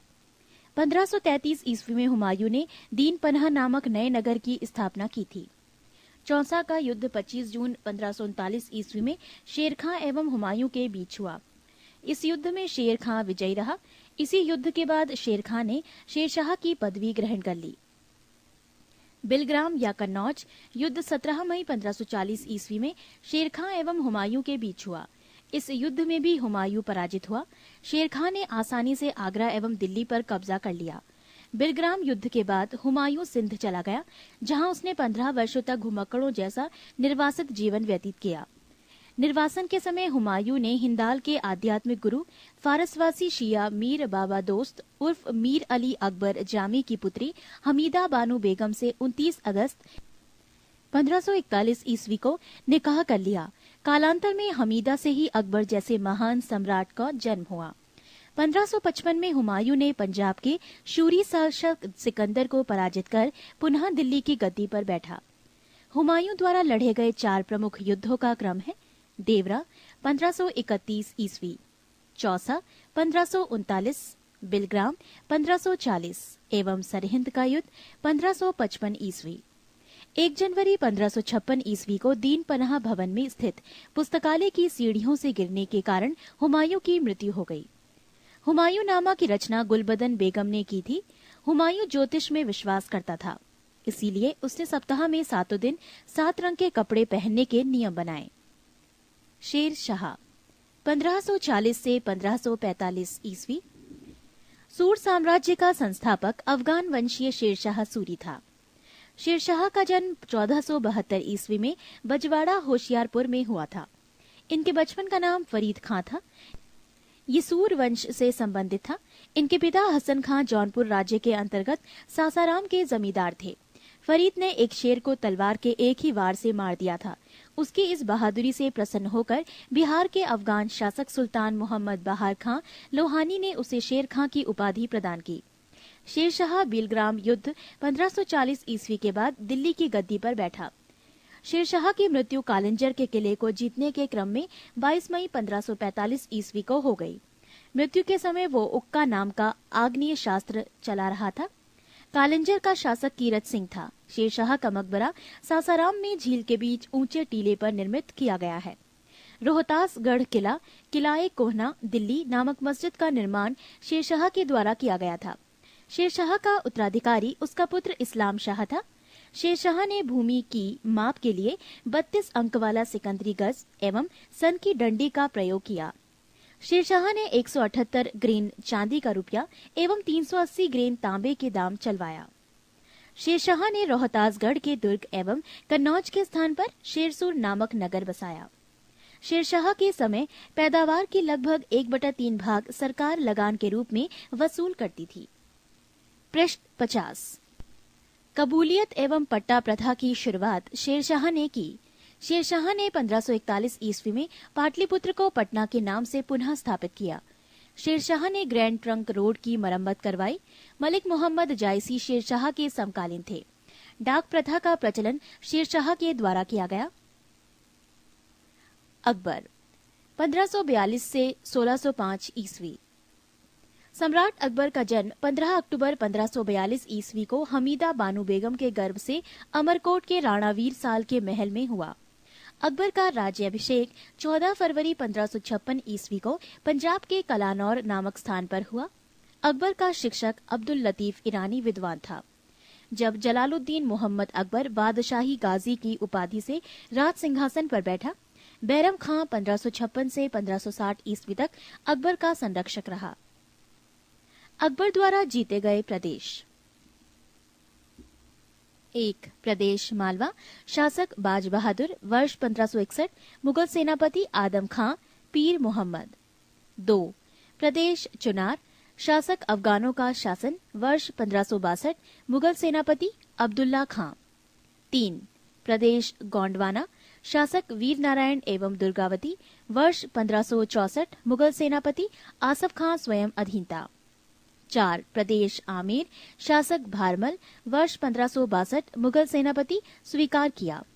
5 प्रदेश मेढ़ता, शासक जयमल, वर्ष 1562, मुगल सेनापति सरफुद्दीन। 6 प्रदेश मेवाड़, शासक उदय सिंह एवं राणा प्रताप, वर्ष 1568 और 1576, मुगल सेनापति स्वयं अकबर और मानसिंह एवं आसफ खां। 7 प्रदेश रणथंबोर, शासक सूरज नाहाड़ा, वर्ष 1569, मुगल सेनापति भगवान दास एवं अकबर। 8 प्रदेश कालिंचर, शासक रामचंद्र, वर्ष 1569, मुगल सेनापति मजनू खां काकशा। 9 मारवाड़, शासक राव चंद्रसेन, वर्ष 1570, मुगल सेनापति स्वेच्छा से अधीनता स्वीकारी। 10 जैसलमेर, शासक रावल हरिराय, वर्ष 1570, मुगल सेनापति स्वेच्छा से अधीनता स्वीकारी। 11 बीकानेर, शासक कल्याणमल, वर्ष 1570, मुगल सेनापति स्वेच्छा से अधीनता स्वीकारी। 12 गुजरात, शासक मुजफ्फर खां तृतीय, वर्ष 1571, मुगल सेनापति खाने आजम सम्राट अकबर। 13 बिहार एवं बंगाल, शासक दाऊद खां वर्ष 1574 से 76, मुगल सेनापति मुनीम खां खानखाना। 14 काबुल, शासक हकीम मिर्जा वर्ष 1581, मुगल सेनापति मानसिंह एवं अकबर। 15 कश्मीर, शासक यूसुफ याकूब खां वर्ष 1586, मुगल सेनापति भगवान दास एवं कासिम खां। 16 प्रदेश उड़ीसा, शासक निसार खां वर्ष 1592, मुगल सेनापति मानसिंह। 17 प्रदेश सिंध, शासक जानी बेग वर्ष 1593, मुगल सेनापति अब्दुल रहीम खानखाना। 18 प्रदेश बलूचिस्तान, शासक पन्नी अफगान वर्ष 1595, मुगल सेनापति मीर मासूम। 19 प्रदेश कंधार, शासक मुजफ्फर हुसैन वर्ष 1595, मुगल सेनापति शाह बेग। दक्षिण भारत। 1 प्रदेश खानदेश, शासक अली खां वर्ष 1591, मुगल सेनापति स्वेच्छा से अधीनता स्वीकारी। 2 दौलताबाद, शासक चांद बीबी वर्ष 1599, मुगल सेनापति मुराद अब्दुल रहीम खानखाना अब्दुल फजल अकबर। 3 प्रदेश अहमदनगर, शासक बहादुर शाह चांद बीबी वर्ष 1600, मुगल सेनापति कुछ नहीं। 4 प्रदेश असीरगढ़, शासक मीरन बहादुर वर्ष 1601, मुगल सेनापति अकबर। ये अकबर का अंतिम अभियान था। पृष्ठ 91। पानीपत की दूसरी लड़ाई 5 नवंबर 1556 ईस्वी को अकबर और हेमू के बीच हुई थी। मक्का का तीर्थ यात्री के दौरान पाटन नामक स्थान पर मुबारक खां नामक युवक ने बैरम खां की हत्या कर दी। मई 1562 ईस्वी में अकबर ने हरम दल से अपने को पूर्णतः मुक्त कर लिया। हल्दी घाटी का युद्ध 18 जून 1576 ईस्वी को मेवाड़ के शासक महाराणा प्रताप एवं अकबर के बीच हुआ। इस युद्ध में अकबर विजयी हुआ। इस युद्ध में मुगल सेना का नेतृत्व मान सिंह एवं आसफ खां ने किया था। अकबर का सेनापति मान सिंह था। महाराणा प्रताप की मृत्यु 57 वर्ष की उम्र में 19 जनवरी 1597 ईस्वी में हो गई। गुजरात विजय के दौरान अकबर सर्वप्रथम पुर्तगालियों से मिला और यहीं उसने सर्वप्रथम समुद्र को देखा। दीने इलाही धर्म का प्रधान पुरोहित अकबर था। दीने इलाही धर्म स्वीकार करने वाला प्रथम एवं अंतिम हिंदू शासक बीरबल था। अकबर ने जैन धर्म के जैनाचार्य हरिविजय सूरी को जगत गुरु की उपाधि प्रदान की थी। राजस्व प्राप्ति की जब्ती प्रणाली अकबर के शासनकाल में प्रचलित थी। अकबर के दीवान राजा टोडरमल ने 1580 ईस्वी में दहसाल बंदोबस्त व्यवस्था लागू की। अकबर के दरबार का प्रसिद्ध संगीतकार तानसेन था। अकबर के दरबार के प्रसिद्ध चित्रकार अब्दुस ससम्मत था। दसवंत एवं बसावन अकबर के दरबार के चित्रकार थे। अकबर के शासनकाल के प्रमुख गायक तानसेन, बाज बहादुर, बाबा रामदास एवं बैजू बावरे थे। अकबर की शासन प्रणाली की प्रमुख विशेषता मनसबदारी प्रथा थी। अकबर के समकालीन प्रसिद्ध सूफी संत शेख सलीम चिश्ती थी। अकबर की मृत्यु 16 अक्टूबर 1605 ईस्वी को हुई। इसे आगरा के निकट सिकंदरा में दफनाया गया। स्थापत्य काल के क्षेत्र में अकबर की महत्वपूर्ण कृतियां हैं दिल्ली में हुमायूं का मकबरा, आगरा का लाल किला, फतेहपुर सीकरी में शाही महल, दीवाने खास, पंचमहल, बुलंद दरवाजा, जोधाबाई का महल, इबादत खाना, इलाहाबाद का किला और लाहौर का किला। अकबर के दरबार को सुशोभित करने वाले 9 रत्न इस प्रकार थे: 1 बीरबल, 2 अबुल फजल, 3 टोडरमल, 4 भगवान दास, 5 तानसेन, 6 मानसिंह, 7 अब्दुल रहीम खानखाना, 8 मुल्ला 2 प्याजा, 9 हकीम हुकाम। अबुल फजल का बड़ा भाई फैजी अकबर के दरबार में राजकवि के पद पर आसीन था। अबुल फजल ने अकबरनामा ग्रंथ की रचना की। वो दीने इलाही धर्म का मुख्य पुरोहित था। बीरबल के बचपन का नाम महेश दास था। संगीत सम्राट तानसेन का जन्म ग्वालियर में हुआ था। इनकी प्रमुख कृतियां थी मियाँ की टोड़ी, मियाँ का मल्हार, मियाँ का सारंग आदि। कंठाभरण वाणी विलास की उपाधि अकबर ने तानसेन को दी थी। अकबर ने भगवान दास आमेर के राजा भारमल के पुत्र को अमीर उल उमरा की उपाधि दी। अकबर के कुछ महत्वपूर्ण कार्य: दास प्रथा का अंत 1562, अकबर को हरम दल से मुक्ति 1562, तीर्थ यात्रा कर समाप्त 1563, जजिया कर समाप्त 1564, फतेहपुर सीकरी की स्थापना एवं राजधानी का आगरा से फतेहपुर सीकरी स्थानांतरण 1571, इबादत खाने की स्थापना 1575, इबादत खाने में सभी धर्मों के लोगों के प्रवेश की अनुमति 1578, मजहर की घोषणा 1579, दीने इलाही की स्थापना 1582, इलाही संबत की शुरुआत 1583, राजधानी लाहौर स्थानांतरित 1585। पृष्ठ 52। यूसुफ फजाइयों के विद्रोह को दबाने के दौरान बीरबल की हत्या हो गई। 1602 ईस्वी में सलीम जहांगीर के निर्देशन पर दक्षिण से आगरा की ओर आ रहे अबुल फजल के रास्ते में वीर सिंह बुंदेला नामक सरदार ने हत्या कर दी। मुगल सम्राट अकबर ने अनुवाद विभाग की स्थापना की।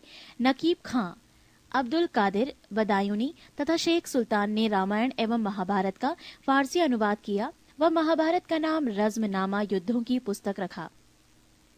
पंचतंत्र का फारसी भाषा में अनुवाद अबुल फजल ने अनवरे सादात नाम से तथा मौलाना हुसैन फैज ने यारे दानिश नाम से किया।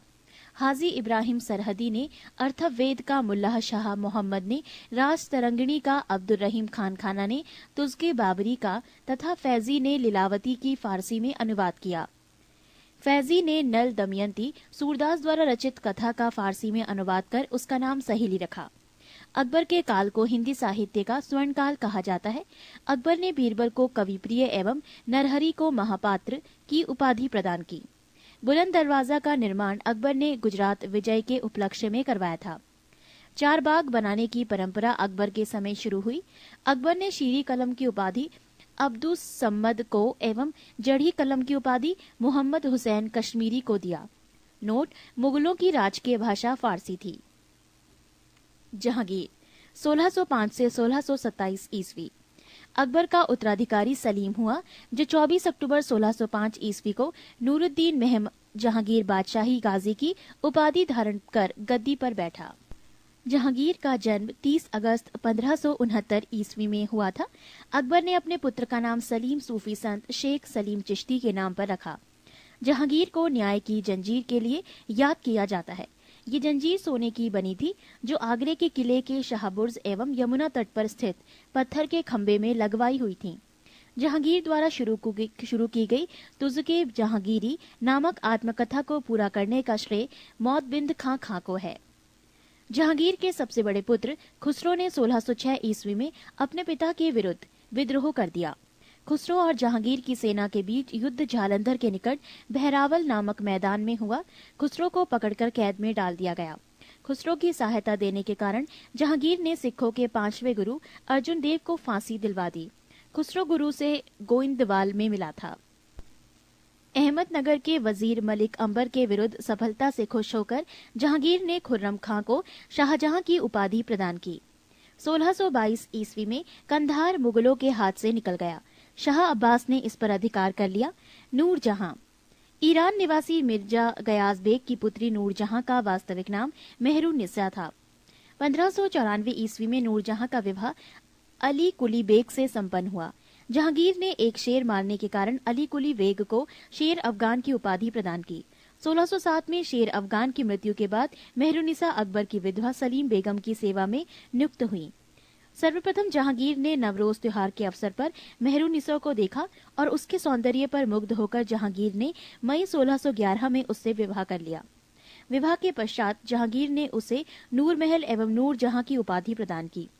नूरजहां के सम्मान में जहांगीर ने चांदी के सिक्के जारी किए। पृष्ठ 53। जहांगीर ने गियाज बेग को शाही दीवान बनाया एवं इत्मादुद्दौला की उपाधि दी। लाडली बेगम शेर अफगान एवं मेहरुन्निसा की पुत्री थी, जिसकी शादी जहांगीर के पुत्र शहरयार के साथ हुई थी। नूरजहां की मां असमत बेगम ने गुलाब से इत्र निकालने की विधि खोजी थी।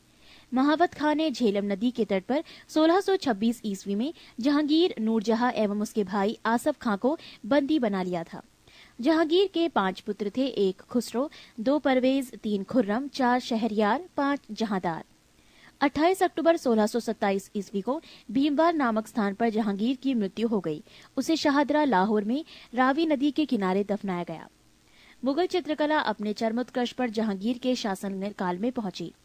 जहांगीर के दरबार के प्रमुख चित्रकार थे आगा रजा, अबुल हसन, मोहम्मद नासिर, मोहम्मद मुराद, उस्ताद मंसूर, बिशनदास मनोहर एवं गोवर्धन, फारूक बेग और दौलत। जहांगीर ने आगा रजा के नेतृत्व में आगरा में एक चित्रणशाला की स्थापना की। उस्ताद मंसूर एवं अबुल हसन को जहांगीर ने क्रमशः नादिरुल अस एवं नादिरुल जम्मा की उपाधि प्रदान की। जहांगीर ने अपनी आत्मकथा में लिखा कि कोई भी चित्र, चाहे वो किसी मृतक व्यक्ति या जीवित व्यक्ति द्वारा बनाया गया हो, मैं देखते ही तुरंत बता सकता हूँ कि ये किस चित्रकार की कृति है। यदि किसी चेहरे पर आंख किसी एक चित्रकार ने, भौं किसी और ने बनाई हो, तो ये भी जान लेता हूँ कि आंख किसने और भौं किसने बनाई है। जहांगीर के समय को चित्रकाल का स्वर्णकाल कहा जाता है। इत्मादुद्दौला का मकबरा 1626 ईस्वी में नूरजहां बेगम ने बनवाया। मुगल कालीन वास्तुकला के अंतर्गत निर्मित ये प्रथम ऐसी इमारत है जो पूर्ण रूप से बेदाग सफेद संगमरमर से निर्मित है। सर्वप्रथम इसी इमारत में पितृदुरा नामक जड़ाऊ काम किया गया। अशोक के कौशाम्बी स्तंभ वर्तमान में प्रयाग पर समुद्रगुप्त की प्रयाग प्रशस्ति तथा जहांगीर का लेख उत्कीर्ण है। जहांगीर के मकबरा का निर्माण नूरजहां ने करवाया था। जहांगीर के शासनकाल में captain Hawkins, sir Thomas raw, William Finch एवं एडवर्ड टेरी जैसे यूरोपीय यात्री आए थे। शाहजहां 1627 से 1657 ईस्वी। जहांगीर के बाद सिंहासन पर शाहजहां बैठा। जोधपुर के शासक मोटा राजा उदय सिंह की पुत्री जगत गोसाई के गर्भ से 5 जनवरी 1592 ईस्वी को खुर्रम शाहजहां का जन्म लाहौर में हुआ था। 1612 ईस्वी में खुर्रम का विवाह आसम खां की पुत्री अर्जुमंद बानो बेगम से हुआ, जिसे शाहजहां ने मलिकाए जमानी की उपाधि प्रदान की। 7 जून 1631 ईस्वी में प्रसव पीड़ा के कारण उसकी मृत्यु हो गई। 4 फरवरी 1628 ईस्वी को शाहजहां आगरे में अब्दुल मुजफ्फर शहाबुद्दीन मोहम्मद साहिब किरने सानी की उपाधि प्राप्त कर सिंहासन पर बैठा। शाहजहां ने आसफ खां को वजीर पद एवं महावत खां को खान खाना की उपाधि प्रदान की। इसने नूरजहां को 2 लाख रुपए प्रतिवर्ष की पेंशन देकर लाहौर जाने दिया, जहां 1645 ईस्वी में उसकी मृत्यु हो गई। अपनी बेगम मुमताज महल की याद में शाहजहां ने ताजमहल का निर्माण आगरे में उसकी कब्र के ऊपर करवाया। ताजमहल का निर्माण करने वाला मुख्य स्थापत्य कलाकार उस्ताद अहमद लाहौरी था। मयूर सिंहासन का निर्माण शाहजहां ने करवाया था। इसका मुख्य कलाकार बे बादल खां था। पृष्ठ 54। शाहजहां के शासनकाल को स्थापत्य कला का स्वर्ण युग कहा जाता है।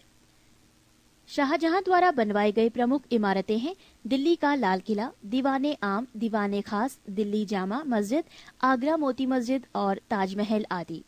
शाहजहां ने 1638 ईस्वी में अपनी राजधानी को आगरा से दिल्ली लाने के लिए यमुना नदी के दाहिने तट पर शाहजहानाबाद की नींव डाली।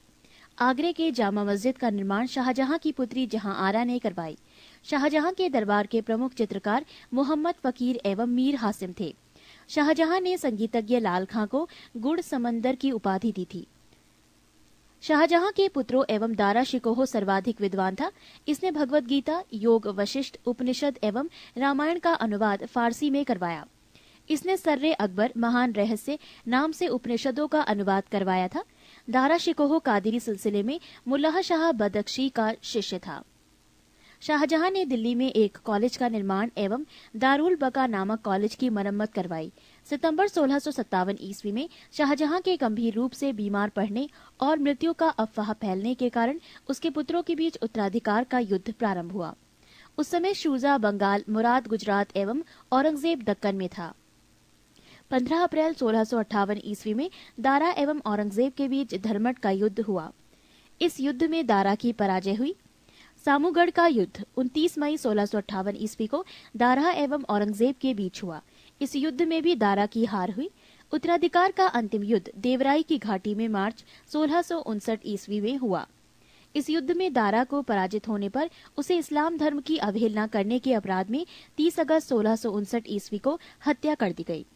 शाह बुलंद Iqbal, king of Lofty Fortune के रूप में दारा शिकोह जाना जाता है।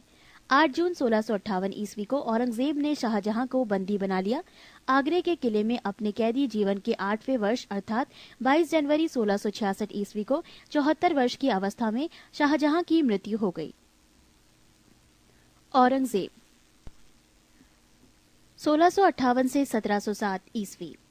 औरंगजेब का जन्म 24 अक्टूबर 1618 ईस्वी को दोहात गुजरात नामक स्थान पर हुआ था। औरंगजेब के बचपन का अधिकांश समय नूरजहां के पास बीता। 18 मई 1637 ईस्वी को फारस के राजघराने की दिलराज बानो बेगम के साथ औरंगजेब का निकाह हुआ। आगरा पर कब्जा कर जल्दबाजी में औरंगजेब ने अपना राज्याभिषेक अबुल मुजफ्फर मुहउद्दीन मुजफ्फर औरंगजेब बहादुर आलमगीर की उपाधि से 31 जुलाई 1658 को करवाया। देवराई के युद्ध में सफल होने के बाद 15 मई 1659 को औरंगजेब ने दिल्ली में प्रवेश किया और शाहजहां के शानदार महल में 5 जून 1659 को दूसरी बार राज्याभिषेक करवाया। औरंगजेब के गुरु थे मीर मोहम्मद हकीम। औरंगजेब सुन्नी धर्म को मानता था, उसे जिंदा पीर कहा जाता था। जयसिंह एवं शिवाजी के बीच पुरंदर की संधि 22 जून 1665 ईस्वी को संपन्न हुई। मई 1666 ईस्वी को आगरे के किले के दीवान आम पर औरंगजेब के समक्ष शिवाजी उपस्थित हुए। यहाँ शिवाजी को कैद कर जयपुर भवन में रखा गया। इस्लाम नहीं स्वीकार करने के कारण सिखों के 9वें गुरु तेग बहादुर की हत्या औरंगजेब ने 1675 में दिल्ली में करवा दी थी। औरंगजेब ने 1679 ईस्वी में जजिया कर को पुनः लागू किया। औरंगजेब ने बीबी का मकबरा का निर्माण 1679 ईस्वी में औरंगाबाद महाराष्ट्र में करवाया। पृष्ठ 55।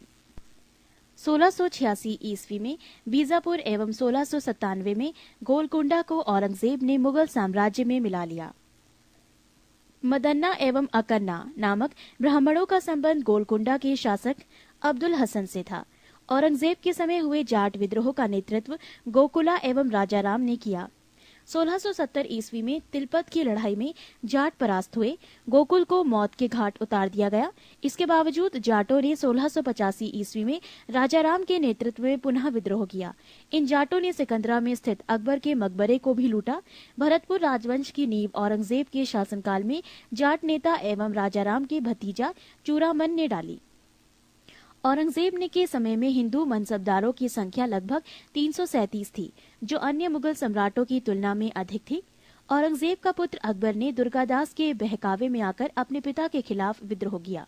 औरंगजेब ने कुरान को अपने शासन का आधार बनाया। इसने सिक्के पर कलमा खुदवाना, नवरोज का त्योहार मनाना, भांग की खेती करना, गाना बजाना, झरोका दर्शन, तुलादान प्रथा। इस प्रथा में सम्राट को उसके जन्मदिन पर सोने, चांदी तथा अन्य वस्तुओं से तौलने की प्रथा थी। ये अकबर के जमाने में प्रारंभ हुई थी। आदि पर प्रतिबंध लगा दिया। औरंगजेब ने दरबार में संगीत पर पाबंदी लगा दी तथा सरकारी संगीतज्ञों को अवकाश दे दिया गया। भारतीय शास्त्रीय संगीत पर फारसी में सबसे अधिक पुस्तकें औरंगजेब के ही शासनकाल में लिखी गईं।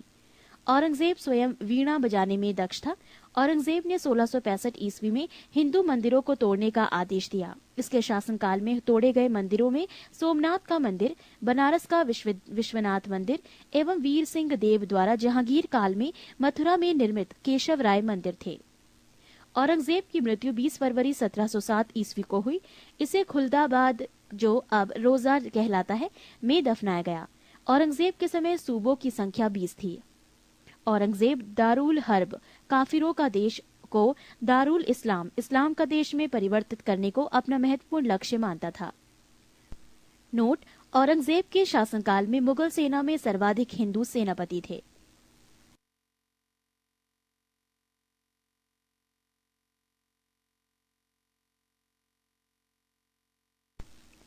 चौतीस, मुगल शासन व्यवस्था। मंत्री परिषद को वजारत कहा जाता था। बाबर के शासनकाल में वजीर पद काफी महत्वपूर्ण था। सम्राट के बाद शासन के कार्यों को संचालित करने वाला सबसे महत्वपूर्ण अधिकारी वकील था, जिसके कर्तव्यों को अकबर ने दीवान मीर बख्शी, सद्र उस सद्र एवं मीर समन में विभाजित कर दिया। औरंगजेब के समय में असद खान ने सर्वाधिक 31 वर्षों तक दीवान के पद पर कार्य किया। मीर बख्शी द्वारा सरखत नाम के पत्र पर हस्ताक्षर के बाद ही सेना को हर महीने वेतन मिल पाता था। जब कभी सद्र न्याय विभाग के प्रमुख का कार्य करता था, तब उसे काजी कहा जाता था। लगानहीन भूमि मददे माश का निरीक्षण सद्र करता था। सम्राट के घरेलू विभागों का प्रधान मीर समान कहलाता था। मुगल काल के प्रमुख अधिकारी एवं कार्य: पद सूबेदार, कार्य प्रांतों में शांति स्थापित करना तथा प्रांत कार्यकारिणी का प्रधान। दीवान, कार्य प्रांतीय राजस्व का प्रधान सीधे शाही दीवान के प्रति जवाबदेह। बख्शी, कार्य प्रांतीय सैन्य प्रधान। फौजदार, जिले का प्रधान फौजी अधिकारी। आमिल या अमलगुजार, जिले का प्रमुख राजस्व अधिकारी। कोतवाल, नगर प्रधान, शिकदार, परगने का प्रमुख अधिकारी, आमिल, ग्राम के कृषकों से प्रत्यक्ष संबंध बनाना एवं लगान निर्धारित करना। प्रश्न 56। सूचना एवं गुप्तचर विभाग का प्रधान दरोगाई डाक चौकी कहलाता था। शरीयत के प्रतिकूल कार्य करने वालों को रोकना, आम जनता के दुष्चरित्रता से बचाने का कार्य मुहतासिब नामक अधिकारी करता था। प्रशासन की दृष्टि से मुगल साम्राज्य का बंटवारा सूबों में, सूबों का सरकार में, सरकार का परगना या महाल में, महाल का जिला या दस्तूर में और दस्तूर ग्राम में बटे थे। प्रशासन की सबसे छोटी इकाई ग्राम थी, जिसे मावदा या दीही कहते थे। मावदा के अंतर्गत छोटी छोटी बस्तियों को नागला कहा जाता था। शाहजहां के शासनकाल में सरकार एवं परगना के मध्य चकला ग्राम की एक नई इकाई की स्थापना की गई थी। भूमिकर के विभाजन के आधार पर मुगल साम्राज्य की समस्त भूमि 3 वर्गों में विभाजित थी। 1 खालसा भूमि, प्रत्यक्ष रूप से बादशाह के नियंत्रण में। 2 जागीर भूमि, तनख्वाह के बदले दी जाने वाली भूमि। 3 सयूरगल या मददे माश, अनुदान में दी गई लगानहीन भूमि, इसे मिल्क भी कहा जाता था। शेरशाह द्वारा भूराजस्व हेतु अपनाई जाने वाली पद्धति राय का उपयोग अकबर ने भी किया था। अकबर के द्वारा करोड़ी नामक अधिकारी की नियुक्ति 1573 ईस्वी में की गई थी। इसे अपने क्षेत्र से 1 करोड़ दाम वसूल करना होता था। 1580 ईस्वी में अकबर ने दहसाला नाम की पर नवीन कर प्रणाली प्रारंभ की। इस व्यवस्था को टोडरमल बंदोबस्त भी कहा जाता है। इस व्यवस्था के अंतर्गत भूमि को 4 भागों में विभाजित किया गया। 1 पोलज, इसमें नियमित रूप से खेती होती थी, वर्ष में 2 बार फसल। 2 परती, इस भूमि पर 1 या 2 वर्ष के अंतराल पर खेती की जाती थी। 3 चाचर, इस पर 3 से 4 वर्ष के अंतराल पर खेती की जाती थी। 4 बंजर, ये खेती योग्य भूमि नहीं थी, इस पर लगान नहीं वसूला जाता था। 1570 से 71 ईस्वी में टोडरमल ने खालसा भूमि पर भू राजस्व की नवीन प्रणाली जब्ती प्रारंभ की। इसमें कर निर्धारण की 2 श्रेणी थी, एक को तख्शीस एवं दूसरे को तहसील कहते थे। औरंगजेब ने अपने शासनकाल में नस्क प्रणाली को अपनाया और भू राजस्व की राशि को उपज का आधा कर दिया। मुगल काल में कृषक 3 वर्गों में विभाजित थे। 1 खुदकाश्त, ये किसान उसी गांव की भूमि पर खेती करते थे जहां के वो निवासी थे। 2 पाही काश्त, ये दूसरे गांव जाकर कृषि कार्य करते थे। 3 मुजारियन, खुदकाश्त कृषकों से भूमि किराए पर लेकर कृषि कार्य करते थे। मुगल काल में रुपये की सर्वाधिक ढलाई औरंगजेब के समय में हुई। आना सिक्के का प्रचलन शाहजहां ने करवाया। जहांगीर ने अपने समय में सिक्कों पर अपनी आकृति बनवाई, साथ ही उस पर अपना एवं नूरजहां का काम अंकित करवाया। सबसे बड़ा सिक्का शनसब सोना का था। स्वर्ण का सबसे प्रचलित सिक्का इलाही था। मुगलकालीन अर्थव्यवस्था का आधार चांदी का रुपया था। दैनिक लेन देन के लिए तांबे के दाम का प्रयोग होता था। 1 रुपया में 40 दाम होते थे। मुगल सेना 4 भागों में विभक्त थी। 1 पैदल सेना, 2 घुड़सवार सेना, 3 तोपखाना और 4 हाथी सेना। मुगलकालीन सैन्य व्यवस्था पूर्णतः मनसबदारी प्रथा पर आधारित थी। इसे अकबर ने प्रारंभ किया था। पृष्ठ 57। 10 से 500 तक मनसब प्राप्त करने वाले मनसबदार, 500 से 2500 तक मनसब प्राप्त करने वाले उमरा एवं 2500 से ऊपर तक मनसब प्राप्त करने वाले अमीर आजम कहलाते थे। जात से व्यक्ति के वेतन एवं प्रतिष्ठा का ज्ञान होता था। सवार पद से घुड़सवार दस्तों की संख्या का ज्ञान होता था। जहांगीर ने सवार पद में 2 अस्पा एवं सिंह अस्पा की व्यवस्था की। सर्वप्रथम ये पद महाबत खां को दिया गया। मुगलकालीन लगान वसूल करने की व्यवस्थाएं। गल्ला बख्शी, इसमें फसल का कुछ भाग सरकार द्वारा ले लिया जाता था। नसक, इसमें खड़ी फसल के आधार पर लगान का अनुमान लगाकर फसल कटने पर उसे ले लिया जाता था। ये व्यवस्था बंगाल में थी। जब्ती, इसमें बोई गई फसल के आधार पर लगान का निश्चय किया जाता था, जो नकद लिया जाता था। 35 मराठों का उत्कर्ष। मराठा साम्राज्य का संस्थापक शिवाजी थे। शिवाजी का जन्म 6 अप्रैल 1627 ईस्वी में शिवनेर दुर्ग यानी जुन्नार के समीप में हुआ था। शिवाजी के पिता का नाम शाहजी भोसले एवं माता का नाम जीजाबाई था। शाहजी भोसले की दूसरी पत्नी का नाम तुकाबाई मोहिते था। शिवाजी के गुरु कोंडदेव थे। आध्यात्मिक क्षेत्र में शिवाजी के आचरण पर गुरु रामदास का काफी प्रभाव था। शिवाजी का विवाह साईबाई निम्बालकर से 1640 ईस्वी में हुआ। शाहजी ने शिवाजी को पूना की जागीर प्रदान कर स्वयं बीजापुर रियासत में नौकरी कर ली। अपने सैन्य अभियान के अंतर्गत 1644 ईस्वी में शिवाजी ने सर्वप्रथम बीजापुर के तोरण नामक पहाड़ी किले पर अधिकार किया। 1656 ईस्वी में शिवाजी ने रायगढ़ को अपनी राजधानी बनाया।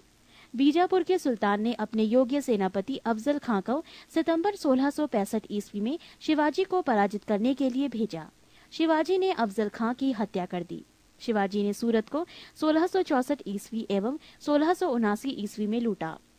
पुरंदर की संधि 1665 ईस्वी में महाराजा जयसिंह एवं शिवाजी के मध्य संपन्न हुई। 1672 ईस्वी में शिवाजी ने पन्हाला दुर्ग को बीजापुर से छीना। 5 जून 1674 ईस्वी को शिवाजी ने रायगढ़ में वाराणसी काशी के प्रसिद्ध विद्वान श्री गंगा भट्ट द्वारा अपना राज्य अभिषेक करवाया। मूल रूप से गंगा भट्ट महाराष्ट्र का एक सम्मानित ब्राह्मण था जो लंबे समय से वाराणसी में रह रहा था। शिवाजी को औरंगजेब ने मई 1666 ईस्वी में जयपुर भवन में कैद कर लिया, जहां से वो 16 अगस्त 1666 ईस्वी में भाग निकले। मात्र 53 वर्ष की आयु में 3 अप्रैल 1680 ईस्वी को शिवाजी की मृत्यु हो गई। महाराष्ट्र के प्रमुख संत। 1. ज्ञानदेव या ज्ञानेश्वर 1271 से 1296। महाराष्ट्र में भक्ति आंदोलन के जनक, मराठी भाषा और साहित्य के संस्थापक, भगवत गीता पर भवार्थ दीपिका नामक बृहत टीका लिखी, जिसे सामान्य रूप से ज्ञानेश्वरी के नाम से जाना जाता है। 2. नामदेव 1270 से 1350। इनके आराध्य देव पांढरपुर के विठोबा या विठ्ठल विष्णु के रूप थे। विठोबा या विठ्ठल की उपासना को बरकरी संप्रदाय के नाम से जाना जाता है, जिसकी स्थापना नामदेव ने की थी। 3. एकनाथ 1533 से 1599। इन्होंने रामायण पर भावार्थ रामायण नामक टीका लिखी। 4. तुकाराम 1598 से 1650।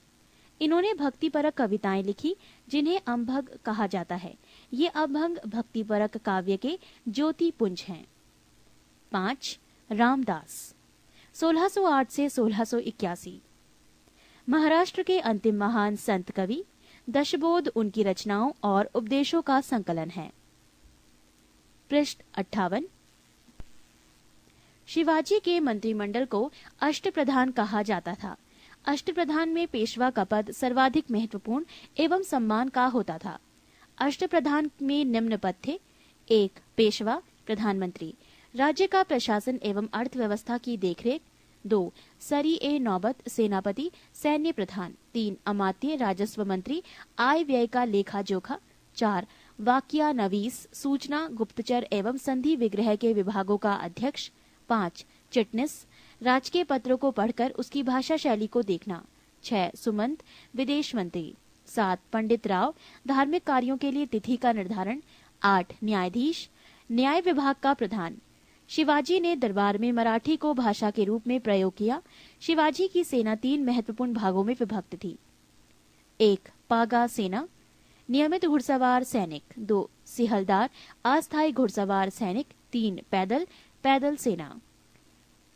शिवाजी की कर व्यवस्था मलिक अंबर की कर व्यवस्था पर आधारित थी।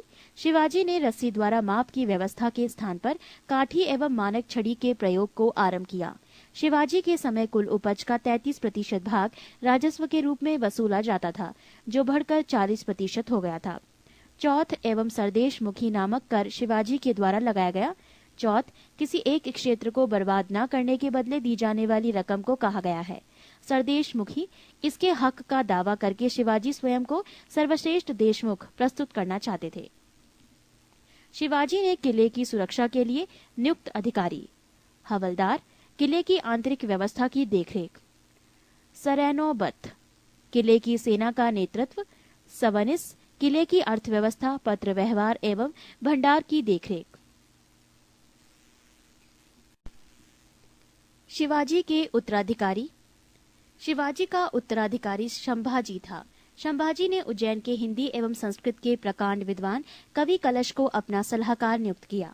मार्च 1689 ईस्वी को मुगल सेनापति मरखरब खान ने संगमेश्वर में छिपे हुए संभाजी एवं कवि कलश को गिरफ्तार कर लिया और उसकी हत्या कर दी।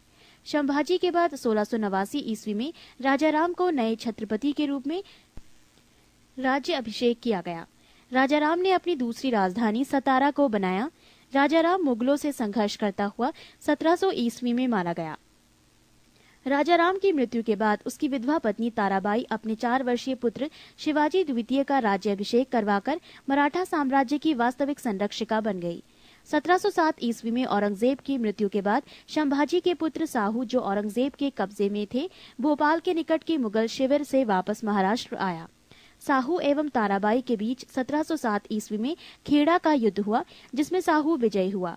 साहू ने 22 जनवरी 1708 ईस्वी को सतारा में अपना राज्य अभिषेक करवाया। साहू के नेतृत्व में नवीन मराठा साम्राज्यवाद के प्रवर्तक पेशवा लोग थे, जो साहू के पैतृक प्रधानमंत्री थे। पेशवा पद पहले पेशवा के साथ ही वंशानुगत हो गया था। 1713 ईस्वी में साहू ने बालाजी विश्वनाथ को पेशवा बनाया। इनकी मृत्यु 1720 ईस्वी में हुई। इसके बाद पेशवा बाजीराव प्रथम हुए। पृष्ठ 59। पेशवा बाजीराव प्रथम ने मुगल साम्राज्य की कमजोर हो रही स्थिति का फायदा उठाने के लिए साहू को उत्साहित करते हुए कहा कि आओ, हम इस पुराने वृक्ष के खोखले तने पर प्रहार करें। शाखाएं तो स्वयं गिर जाएंगी। हमारे प्रयत्नों से मराठा पताका कृष्णा नदी से अटक तक फहराने लगेगी। उत्तर में साहू ने कहा, निश्चित रूप से ही आप इसे हिमालय के पार गाड़ देंगे। निसंदेह आप योग्य पिता के योग्य पुत्र हैं। पालखेड़ा का युद्ध 7 मार्च 1728 ईस्वी बाजीराव प्रथम एवं निजामुल मुल्क के बीच हुआ, जिसमें निजाम की हार हुई। निजाम के साथ मुंशी शिवगांव की संधि हुई। अंग्रेज मराठा संघर्ष के अंतर्गत होने वाली प्रमुख संधियां और वर्ष: सूरत की संधि वर्ष 1775, पुरंदर की संधि 1776, बड़गांव की संधि 1779, सालाबाई की संधि 1782, बसीन की संधि 1802, देवगांव की संधि 1803, सुरजी अर्जुन गांव की संधि 1803, राजापुर घाट की संधि 1804, नागपुर की संधि 1816, ग्वालियर की संधि 1817, पूना की संधि 1817, मंदसौर की संधि 1818। दिल्ली पर आक्रमण करने वाला प्रथम पेशवा बाजीराव प्रथम था, जिसने 29 मार्च 1737 ईस्वी को दिल्ली पर धावा बोला था। उस समय मुगल बादशाह मुहम्मद शाह दिल्ली छोड़ने के लिए तैयार हो गया था। बाजीराव प्रथम मस्तानी नामक महिला से संबंध होने के कारण चर्चित रहा था। 1740 ईस्वी में बाजीराव प्रथम की मृत्यु हो गई। बाजीराव प्रथम की मृत्यु के बाद बालाजी बाजीराव 1740 ईस्वी में पेशवा बना। 1750 ईस्वी में संगोला संधि के बाद पेशवा के हाथ में सारे अधिकार सुरक्षित हो गए। बालाजी बाजीराव को नाना साहब के नाम से भी जाना जाता था। झलकी की संधि हैदराबाद के निजाम एवं बालाजी बाजीराव के मध्य हुई। बालाजी बाजीराव के समय में ही पानीपत का तृतीय युद्ध 14 जनवरी 1761 को हुआ, जिसमें मराठों की हार हुई। इस हार को नहीं सह पाने के कारण बालाजी की मृत्यु 1761 ईस्वी में हो गई। माधवराव नारायण प्रथम 1761 ईस्वी में पेशवा बना। इसने मराठों की खोई हुई प्रतिष्ठा को पुनः प्राप्त करने का प्रयास किया। माधवराव ने ईस्ट इंडिया कंपनी की पेंशन पर रह रहे मुगल बादशाह शाह आलम द्वितीय को पुनः दिल्ली की गद्दी पर बैठाया। मुगल बादशाह अब मराठों का पेंशन भोगी बन गया। पेशवा नारायण राव 1772 से 73 की हत्या उसके चाचा रघुनाथ राव के द्वारा की गई। पेशवा माधवराव नारायण द्वितीय की अल्पायु के कारण मराठा राज्य की देखरेख 12 बाई थे सभा नाम की 12 सदस्यों की एक परिषद करती थी। इस परिषद के 2 महत्वपूर्ण सदस्य थे, महादजी सिंधिया एवं नाना फडणवीस। अंतिम पेशवा राघोबा का पुत्र बाजीराव द्वितीय था, जो अंग्रेजों की सहायता से पेशवा बना था। मराठों के पतन में सर्वाधिक योगदान इसी का था। ये सहायक संधि स्वीकार करने वाला प्रथम मराठा सरदार था। प्रथम आंग्ल मराठा युद्ध 1775 से 82 ईस्वी तक चला। इसके बाद 1776 ईस्वी में पुरंदर की संधि हुई।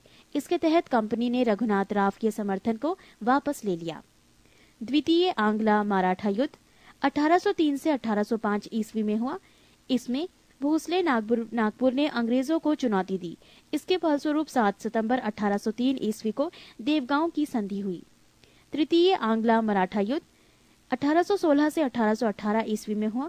इस युद्ध के बाद मराठा शक्ति और पेशवा के वंशानुगत पद को समाप्त कर दिया गया। पेशवा बाजीराव द्वितीय ने कोरेगांव एवं अष्टी के युद्ध में हारने के बाद फरवरी 1818 ईस्वी में मेलकम के सम्मुख आत्मसमर्पण कर दिया अंग्रेजों ने पेशवा के पद को समाप्त कर बाजीराव द्वितीय को कानपुर के निकट बिठूर में पेंशन पर जीने के लिए भेज दिया, जहां 1853 ईस्वी में इसकी मृत्यु हो गई। पृष्ठ 60।